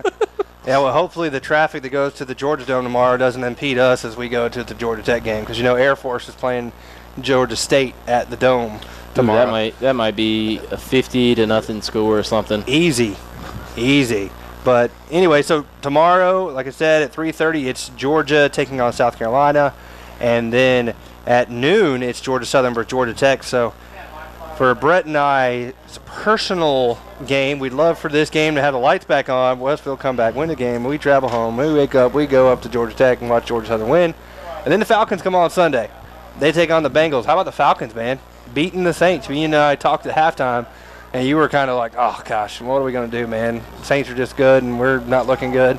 But, something sparked them in the second half. Yeah, two things that I saw in the Falcons game that were night and day from that first game and then last year is the offensive line play, and even when Jake Matthews, the left tackle from Texas A&M, went out, the offensive line play was outstanding, and I think Matt Ryan got sacked once, maybe. And and that's it. Yeah, and then the defense stepped up. They did give us some big plays, but they made some turnovers when it mattered. And in a game like that, offensively dominated, you really have to have, you're going to give us some yards. You got to have some plays that are pivotal and made on the defensive side of the football that gives your team an opportunity to win. And in overtime, forcing the Marquise Colston fumble, that was huge for the Falcons. And then, you got two Matty Ices, I think, on the team. Absolutely. You got Matt Ryan, who leads them down the field, and then you got the other Matty Ice and Matt Bryant. And he is as good as it gets when it comes to late game heroics from the kicking position. And he was right down the middle on both of them. And I tell you what, the Falcons last year got off to a terrible start because they lost to the Saints. And let's hope that they get off to an incredible start because they beat the Saints. Yeah, I mean, I'm sure there's some fans out there listening that are probably fans of New Orleans, but I tell you what, there's not a team I hate more on this God's green earth than the New Orleans Saints. I don't know why it is. I can't stand them. And to beat them and their who dat and all that weird stuff they're always saying. I've been to a Falcons Saints game. Those people are weird, man. I'm not even going to lie. They're doing voodoo and all sorts of stuff. I'm like, what's going on here? They're a bunch of Pedro Serranos. Yeah, exactly. No marbles. But, it is. Hey, Joe Boo. Sacrificing chickens and stuff. But I'll tell you, the Falcons look very good. And if they can keep Matt Ryan upright, 448 yards. I mean, when you put those four receivers out there, you got three guys that have had 1,000-yard receiving. You got Julio. You know what he can do. He's probably the second best receiver in the game behind Calvin Johnson. Roddy White, older, but, man, he can still get 1,000 yards. And then you got – and he's physical. Right. He's the thicker guy, the tougher guy. Then you got Harry Douglas, had 1,000 yards last year. And now Devin Hester. Levine Tololo, too. Yeah. He's going to be good, I think. I mean, I know he's inexperienced, but I tell you what, that dude is huge. Yeah, I mean, 6'8". You got weapons galore, and and the running backs. I'm not too impressed with Steven Jackson. I know he's a future Hall of Famer. He's kind of a little bit past his prime, but he'll do enough. And then Devontae Freeman. That's my guy right there, and he is awesome. And he's from Florida State. I don't even really like Florida State, but I love the kid. If you watch Hard Knocks, he was about as down to earth and just a respectful, humble. Yeah, very humble kid, and him getting that first down on that third down situation when she fought. Was it Smith who had a similar run? Yeah, on a screen. And then Jacquizz Rodgers had a similar run inside for about a 15-yard, 20-yard touchdown run. I mean, they've got a lot of weapons in the backfield, and the thing that I like about it in the backfield is the fact that they have weapons who can catch the football. Are you laughing? I'm laughing at my wife. She is funny. Well, folks, we're still here at 8:51 left in this fourth quarter. It's 28-16. Westfield just scored on a 90-yard touchdown pass from Ryan Fitzpatrick to Giles Amos. And looking across the way, I can't remember what they call the squad over there, the Crazies, I believe. Yeah. And they're holding up flashlights on their phones saying, we got enough light over here to keep the momentum going. But why don't we go ahead and take a timeout and be back with you. Might run through a few of them here as we're trying to see. It doesn't even look like the lights are flickering on, so hopefully that's not a sign. But anyways, we'll take a quick break and be back with you. Listen to Westfield Football on the Middle Georgia Sports Network. C.W. Williams is the premier home builder in Houston County, with established communities in Perry, Bon Air, Centerville, and Warner Robins. C.W. Williams Homes offers you a chance to build a customized home of your dreams. There are multiple floor plans available, ranging from a minimum of 1,000 square feet to over 3,000 square feet. Log on to cwwilliamshomes.com or give them a call at 478-922-2207 to check their list of plans, communities, and financing options today. C.W. Williams Homes. Let us build the home of your dreams. Set your own banking hours with Planners First Online Banking. Planners First Online Banking allows you to connect and access your bank accounts 24/7. For those that are always on the go, you can check your balances, pay your bills, transfer funds anytime and anywhere you have internet access. Let Planners First Online Banking make your life a little easier. Planners First, a legacy of excellence since 1896. Member FDIC, an equal housing lender. Go free times 3 this summer with ComSouth. Upgrade to any gold or higher value package and get the first month free, get free activation, and ComSouth will make the installation free too. Plus, as an added bonus, upgrade to high def and receive HD TV, you guessed it, free for 3 months. That's a whole lot of free for great telephone, wireless, state-of-the-art cable TV, and high-speed digital internet. Visit ComSouth.net for more details or stop by any of our convenient locations in Cochran, Hawkinsville, Perry, and Fort Valley. Well, the news is out. Brandon Outfitters has taken Central Georgia by storm as one of the Mid-State's premier outfitters. Located just off I-75 in Perry, Georgia, Brandon has all of the latest gear for any hunting season or just for a nice night out on the town. They still have all of your favorite brands such as Southern Tide, Mountain Khakis, Southern Marsh, Patagonia, Costa, Orvis, and as always, a huge selection of firearms. Brandon also now features new brands such as Sims, Ray-Ban, Kavu, Chaco, Yeti, and much more. Come check them out at 106 Fairview Drive in Perry. They're sure to make your visit one to remember. Welcome back into the Hornets' Nest to the Football Friday Night Game of the Week on the Middle Georgia Sports Network. And welcome back as the lights have come back on here at Webb Memorial Stadium. As you can see, lightning across the way over there. So hopefully they can squeeze this one in. There's 8:51 left in the ballgame. Westfield scored on a 90-yard touchdown pass from Ryan Fitzpatrick to Giles Amos to make it 28-16. Deerfield. And now Westfield is going to go for 2 to try to make this a 10-point ball game. Yeah, it's going to be a big play in the game. You can get it to 2 possessions. Well, it's already to 2 possessions, but you can get it within a touchdown and a field goal. And they're looking to pass. Ryan throws to the corner, got a man wide open, and he's got it for 2. And that is Tucker Moody, I believe. Good play design right there as everybody flowed to the right side, and Tucker slipped out to the left and scored a 2-point conversion. And Westfield within 10, only down 28-18 with 8:51 left to go in the game.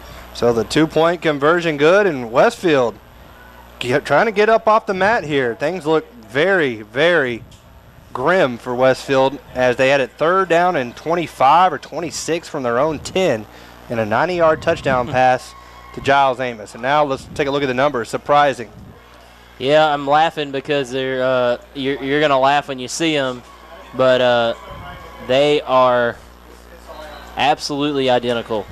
22 rushes, 128 yards, 1 touchdown, 3 fumbles for Westfield, 5.8 yards per carry, 13 passing, 126 yards, 1 touchdown, 23% completion percentage, 4 penalties for 35 yards, and 254 total yards for Westfield. 34 rushes, 105 yards for Deerfield for 2 touchdowns, 3 yards per carry average, 9 of 12 passing, 149 yards, 2 touchdowns, an interception, and 75% completion percentage, 4 of 40 on the penalties, and 254 total yards. I got to give my man up here for North London some love there. During the lights going out, he's doing the Twitter feed for Deerfield Windsor. He said, I'm not going to lie, this would be a great time for cake. And I got to agree with him. Westfield now trail 28-18. 8:51 to go. Westfield lining up what looks like might be an onside kick attempt. I think that's what we're going to do. They got it set up on the tee that way. Griffin Elmore will kick it. Takes a high bounce. And it's on the ground. And Giles has got it. Giles Amos comes up with it. Laid the hit and then fell on the football. Westfield first down at the Deerfield Windsor 44-yard line. Wow, what a play for Westfield as that ball was kicked perfectly. And it carried the full 10 yards, and it actually hit a Deerfield receiver, it looked like. And Giles knocked the ball loose and recovered it, and now Westfield has great field position on their own on the Deerfield 45-yard line, and they have a chance to cut the lead within 3 if they can score a touchdown here, as it's first down and 10 at the Deerfield 45-yard line. Here we go. It's always good between these teams. Now he's going to throw, complete out to Giles. Giles has got a quick turnaround for a 9-yard gain out to the 36-yard line. And how about that? All else fails, look for number 12. Yeah, I mean, 2 catches for 99 yards. That's not a bad percentage right there. Or yards per reception. I'll get it right someday. Brings up second down and 1 with 8:20 to go here in the game. Westfield scores here quick, under 5 minutes. This thing's a ball game, buddy. Absolutely. Giles spread out here to the near side. Rolling near side, looking to pass. Got some pressure. He tries to throw underneath, and it's incomplete. He had 2 guys over there, and Tucker Moody and Josh Jenkins. It falls incomplete. Not a bad play call, though, on second down and short. Now they can just try to line up and run it with Cam Forrester here on 3rd and 1. Yeah, not a bad job because you're 3rd and short even if you don't complete a pass. And Ryan does a good job of waiting.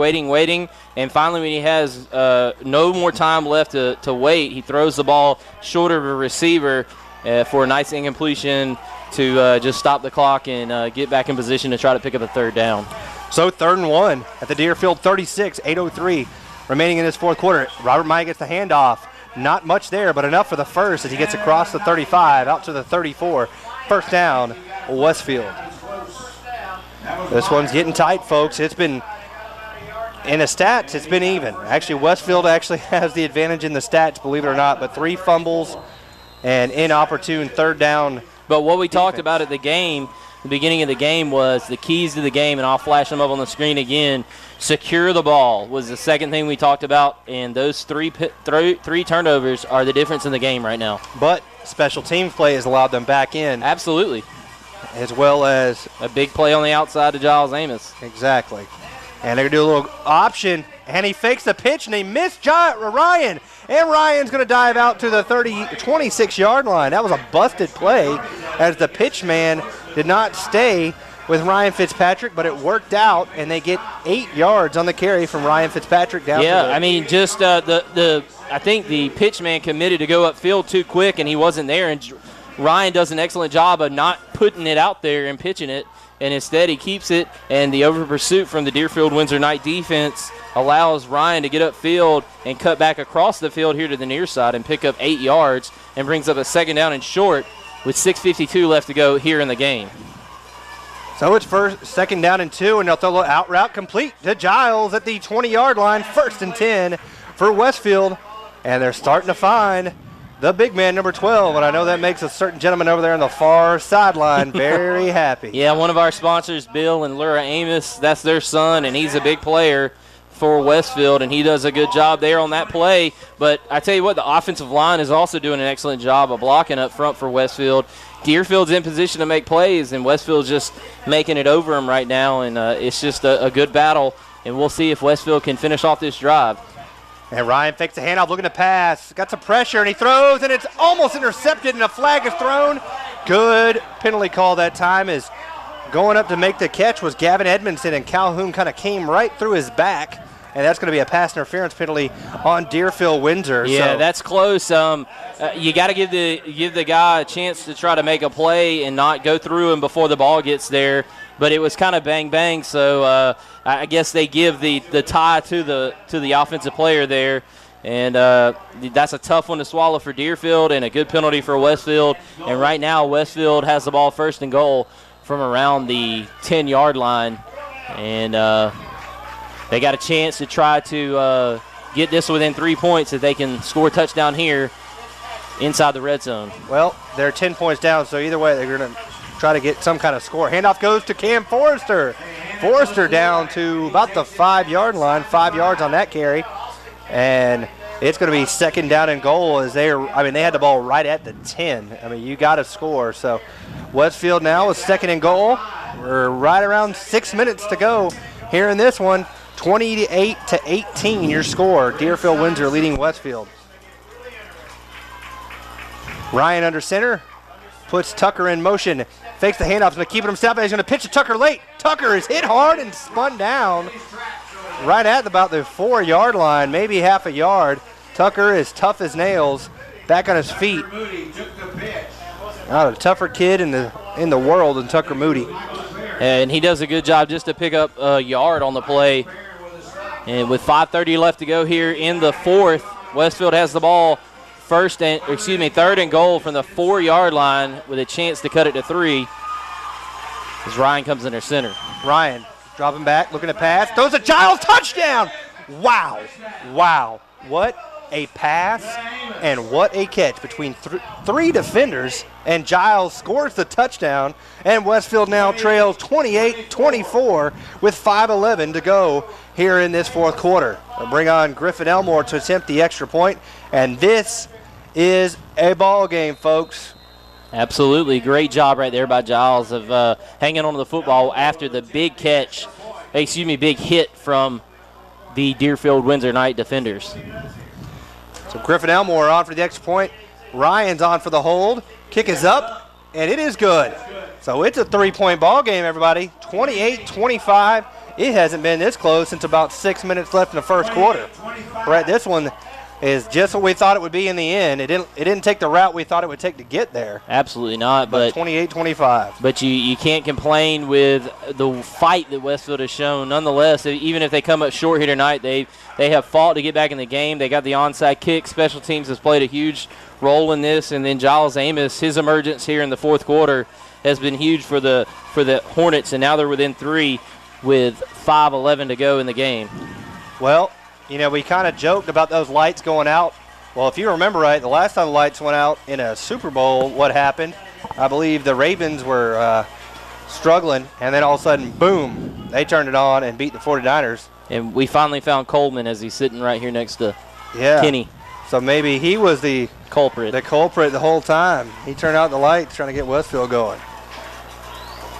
What a ball game. 28-25 your score. You're gonna kick it away. Westfield trails with 5:11 to go here in the ball game. Wow. They're going to try the onside again? I don't think so. Look at the way he's got the ball on the tee. He is. And this time it's recovered. I don't understand that. Stephen Williams comes up with it. Yeah. I guess you went to the well one too many times, but you give the Knights good field position, and now they're going to come out at their own 47-yard line, and Westfield's going to have to play defense, see if they can't stop them, get the ball back. I guess maybe Coach Jones is thinking you might not get it again. I'm not sure, but you had such success on the first one. Maybe he just was a little too overconfident that he could get a bounce to go his way yet again.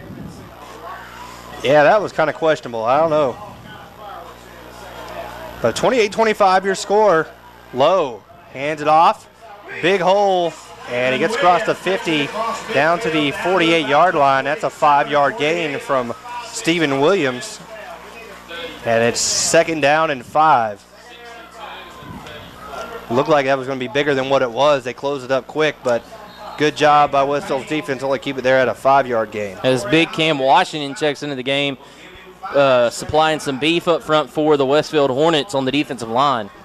And I'll tell you what, hats off to Coach Jones on this one in the fact of he's getting any type of player in there he can think of to change things up. And there's a false start penalty on Deerfield Windsor, so those 5 yards they gained are going to be given right back, and it'll be a 2nd and 10. It'll be 2nd and 10. I sensed over here on this near side there was a lot more people in their comfort level, and now they're getting a little nervous, getting a little quiet. 4:25 left to go, 2nd down and 10 from your own 47-yard line, and Deerfield Windsor needs a first down and Westfield needs a stop. So it's kind of the immovable object meets the unstoppable force, so to speak, with the two of these here late in the game. So it's 2nd down and 10. Low, rolling here near side, looking to pass. He throws high, and it's caught. What a good catch by Austin Fallah, and he's going to have a first down to the Westfield 33. And that was a tough one there because it looked like Tucker Moody was going to get the pick. It went right over his hands, and Fallah makes the catch and gets the first down. Man, that was huge there. Yeah, very big play right there with 3:52 left to go. And only up 3. Westfield has got to force, at minimum, a field goal. Yeah, I mean, they can't let them score a touchdown. But mainly, whatever they need to do, got to do it in a hurry. Westfield only has, I don't see timeouts on the clock up there. So we don't have any way of tracking that for you, but it's 28-25. The handoff goes to Williams. Williams breaks the tackle, and he's inside the 30 down to about the 26. Reagan Waller there in the tackle. Go along with John Walker Moore. Looks like that was a 5-yard pickup right there by Williams, and he runs the ball hard. You got to be impressed with him. But right now, Westfield has got to do something to disrupt that offensive line from Deerfield Windsor, as they're getting some good blocks up there on the run game. And Westfield needs a turnover. I mean, that's just the bottom line here. They need a turnover with 2:56 left to go here in the game. 15-game win streak on the line for Westfield here tonight, dating back to last season. Low handoff. Hit hard and going nowhere. As a great job on defense by World War 24 coming in to make his 12th tackle on the night. And Westfield's going to take a timeout after that was a no gain on the play. But this is kind of that no man's land where do you go for it or do you kick it? I know they got an excellent kicker and you force Westfield to score a touchdown. But Westfield, if they score a touchdown and Deerfield is only up 6, they can lose the ball game by not going for it. So this is a huge play, 3rd down and about 4 to go. And they're going to add some time back on the clock. It looks like 2:44 as Westfield called a timeout. So just to set the stage here for the end of the game, Westfield down 3. They've had a furious comeback, Kenny, and they're down 28-25 with 2:44 left to go here in the game. I'll tell you what, win or lose, they've showed fight. They've gotten up off the mat. I mean, as I said, it was 28-10. They had it 3rd and 25, 26 at their own 10-yard line. They have a miracle of a touchdown to Giles from 90 yards. Lights go out, come back on, hit the 2-point conversion, get the onside kick, drive back down the field, score another touchdown, and here they are with a chance to hold on 3rd down and 6 at the 27-yard line. We mentioned that Vildabill has a strong leg. From here, it would be about a 44-yard field goal. From what we've seen of him, that should be in his range. Obviously, it's harder to do during game situations than it is during practice. But if you're Westfield, I don't even think they try a field goal, like you said. I mean, it's one of those things where basically what Georgia Southern faced against NC State. Right. Do you kick a field goal and make it a 6-point game and lose by 1? Give it back to Westfield, who has shown a good job of being able to score here in the second half. They scored all their 25 points in the second half. Because look at it. If they score a touchdown, whether you got 6 or 3, you're still going to lose. So, and if you hold them to a field goal coming back down, worse, you're going to tie and going to overtime. Here's the play of the game right here. 3rd and 6, 2:40 on the clock. Pitch is here near side, and World War 24 makes the tackle. Wade Walker there on That's gonna be a Stephen loss of Williams. 4. Wow. This might force Coach Lowe's hand. What's with the no timeout? Coach Jones letting the clock run here under 2:20, and now he burns a timeout. I tell you, sometimes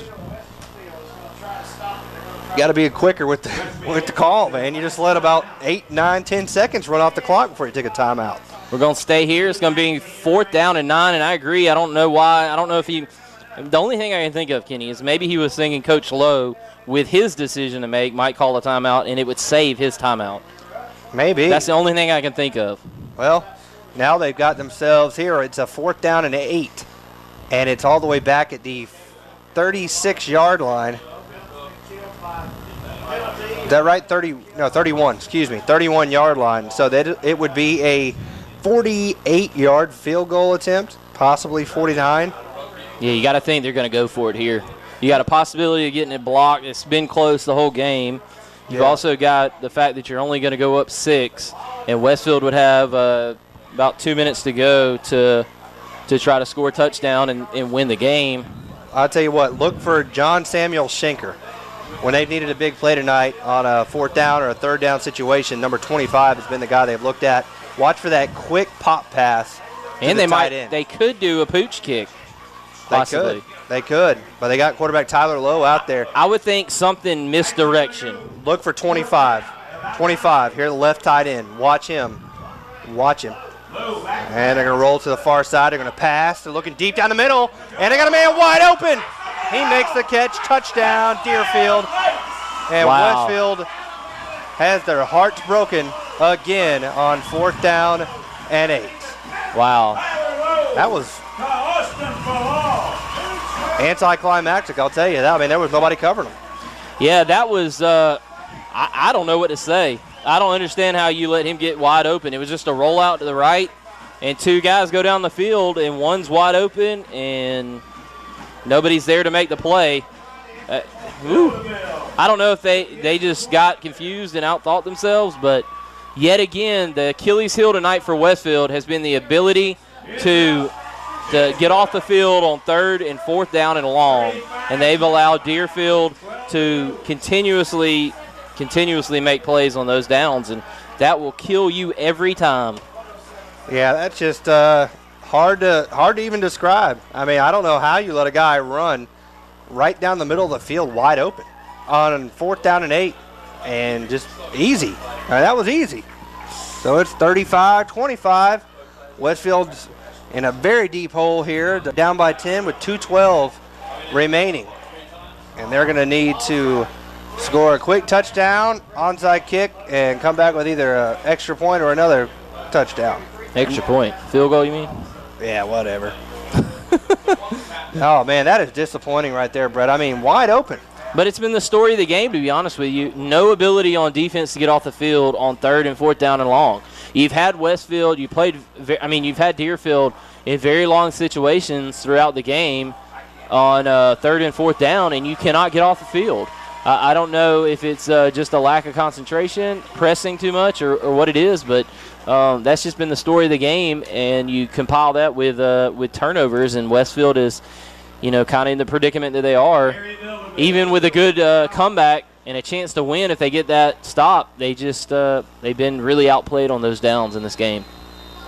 And that's what's going to cost them here tonight, barring a miracle. I mean, just 3rd and 4th down. You got to think this is a pooch kick right here, and keep it without a return.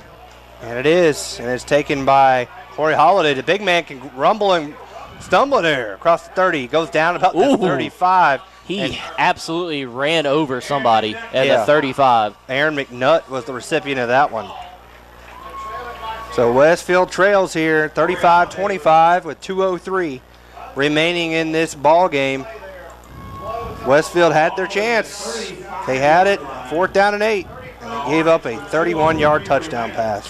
You got to think that Westfield's going to go to 12, and you got to think that Deerfield's going to think that too. So Fitzpatrick looking to pass now. He's got pressure and he has to throw out far side, incomplete. Pressure on him that time was Dakari Cutts. Fitzpatrick's face that time, Betty Murray.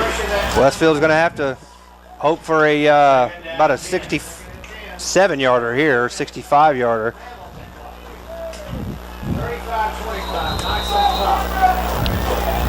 2nd down and 10. Go deep. Ryan in shotgun. Throws a little swing pass out here to Reagan Waller. Reagan trying to get to the sideline, and he can't do it. Good tackle that time by Howell Logan. And that is a 4-yard gain on the play out to the 39, maybe a 3-yard out to the 48. But it is 3rd down and 6. 3rd and 7. 3rd and 6. Ryan looking to pass, looking far side, throws complete. And that is to Tucker Moody. Tucker has the 1st down across the 45. And they'll move the chains. Clock stops. The minute 28 left to go. Westfield trying to do anything they can, but they might have dug themselves too deep. Ryan dropping back, and they're going to throw a flag for a false start, it appears, on Giles Amos. I don't know about that. So that'll push them back 5 yards, and the clock will wind here with 1:21. We first down and 15 for Westfield at their own 40. Westfield will go to the bye week next week as they will look to take on Bullock Academy back at the Hornets' Nest. And Westfield's going to huddle up. Well, they didn't get huddled to start the play, and the clock was going to start, so. A lot of mental errors. Ryan dropping back, pump fakes, got pressure, he's going to go down. Nowhere to go, 3 guys in his face. Dakari Cuts there, along with number 7, Ryan Toole, and a couple others there to clean him up. And looks like Westfield's 15-game win streak's going to come to an end here tonight in Albany as we're under 45 seconds, clock ticking away. The Deerfield folks ringing their cowbells. No sight of Christopher Walken. Ryan looking to pass, throws, incomplete. It looked like Giles was tripped up as he tried to make the cut on the inside there on the slant route. Wow. That looked like a pass interference clear as day. So it's 4th down and 12 with 30 seconds left on the game clock as Westfield will lose this one. 35-25 your score, 4th down and 12. 4th down here, 4th and 21, last shot for Westfield. Oh, 4th and 21, my bad. I was looking at the first down marker. Oh, Ryan's going to heave it up. And he's looking for Giles, overthrows him, and it is picked off. Intercepted by Nick Windland. And that will do it. Turnover number 4. And we knew you can only turn it over so many times before it's going to come back and bite you, and it really came back to hurt Westfield here tonight.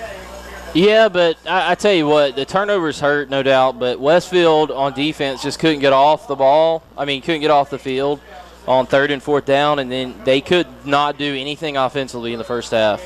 And they had a furious comeback here in the second half. They're going to drop the game by 10 with 21 seconds to go. But as bad as they played and to have a chance to win the game late, you couldn't really ask for much more if you're a Westfield fan for as bad as they played. And Deerfield had a lot to do with that, honestly, but Westfield made too many mistakes here tonight, too many mistakes that they made themselves. And that's just the way it is. When you make mistakes, you cannot win ball games. And that's what happened. As Tyler Lowe takes a knee to end the ball game, and Westfield loses their first game in 15 as they had won 15 in a row, and they take their first loss of the season. They're 3-1. And I tell you what, a disappointing loss here in Albany tonight, but Westfield had a furious comeback in, and nonetheless, they're going to go down here tonight 35-25. So what we'll do is we'll take a quick break, and when we come back with the Middle Georgia Sports Network's postgame show brought to you by Bill and Laura Amos. Westfield loses here on the road tonight in Albany 35-25. You're listening to the Westfield Game of the Week here on the Middle Georgia Sports Network.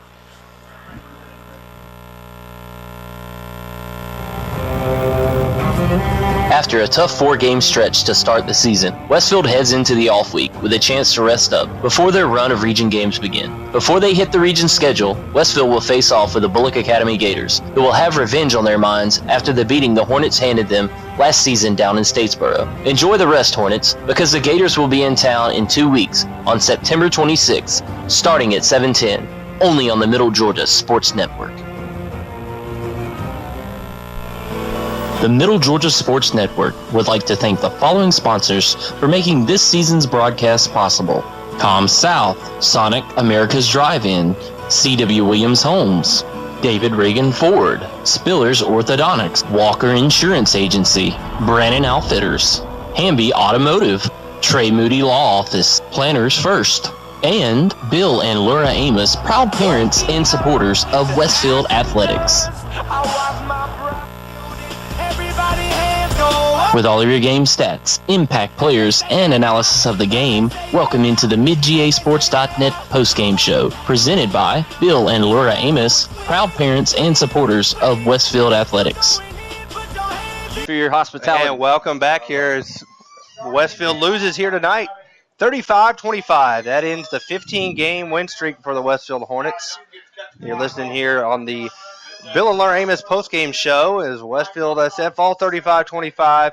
And Brett's going to go give you some quick game stats brought to you by Com South. Yeah, just trying to make sure they're all up to date, and it looks like they are. As Westfield drops a close one here tonight in Albany in a game that they really did not perform very well, but nonetheless, Westfield had a furious comeback, end up 10 points short, and they rushed the ball 27 times for 137 yards, a touchdown, and 3 fumbles.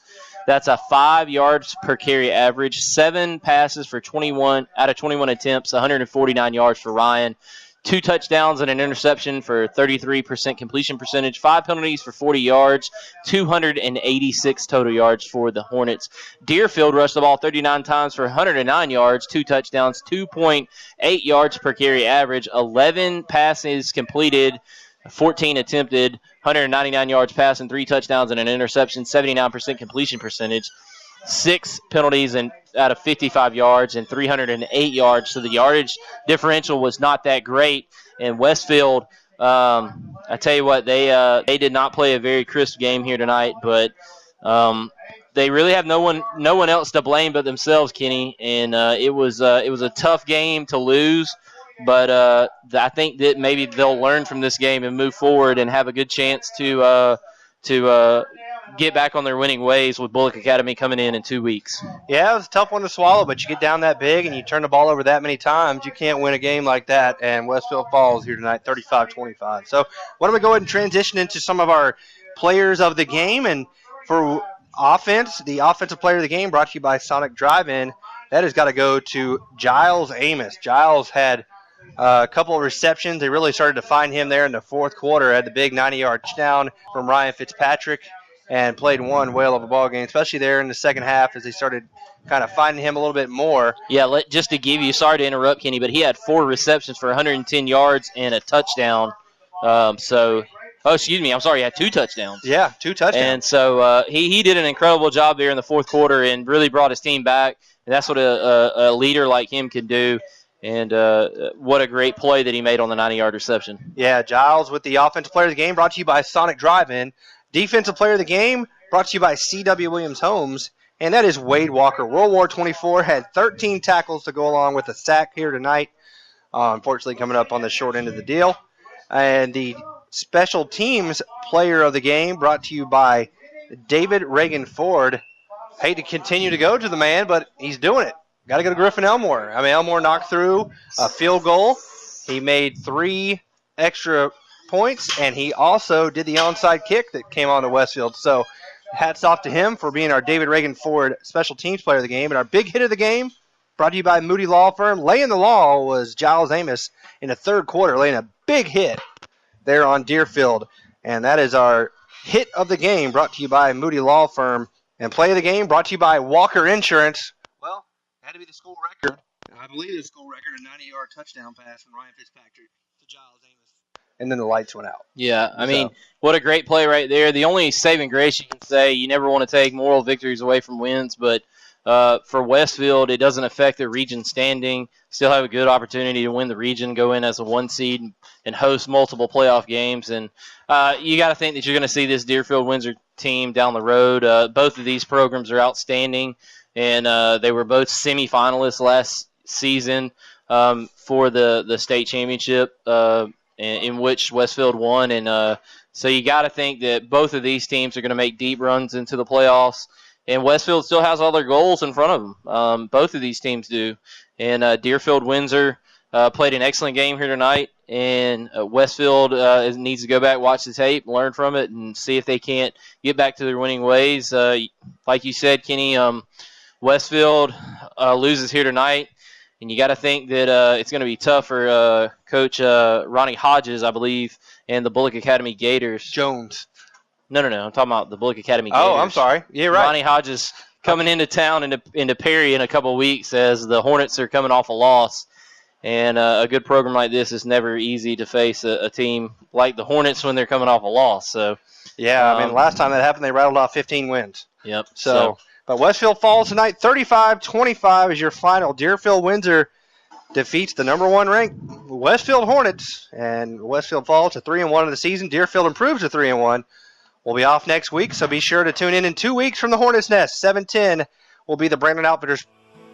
The Middle Georgia Sports Network would like to thank the following sponsors for making this season's broadcast possible: Com South, Sonic America's Drive-In, C.W. Williams Homes, David Reagan Ford, Spillers Orthodontics, Walker Insurance Agency, Brandon Outfitters, Hamby Automotive, Trey Moody Law Office, Planners First, and Bill and Laura Amos, proud parents and supporters of Westfield Athletics.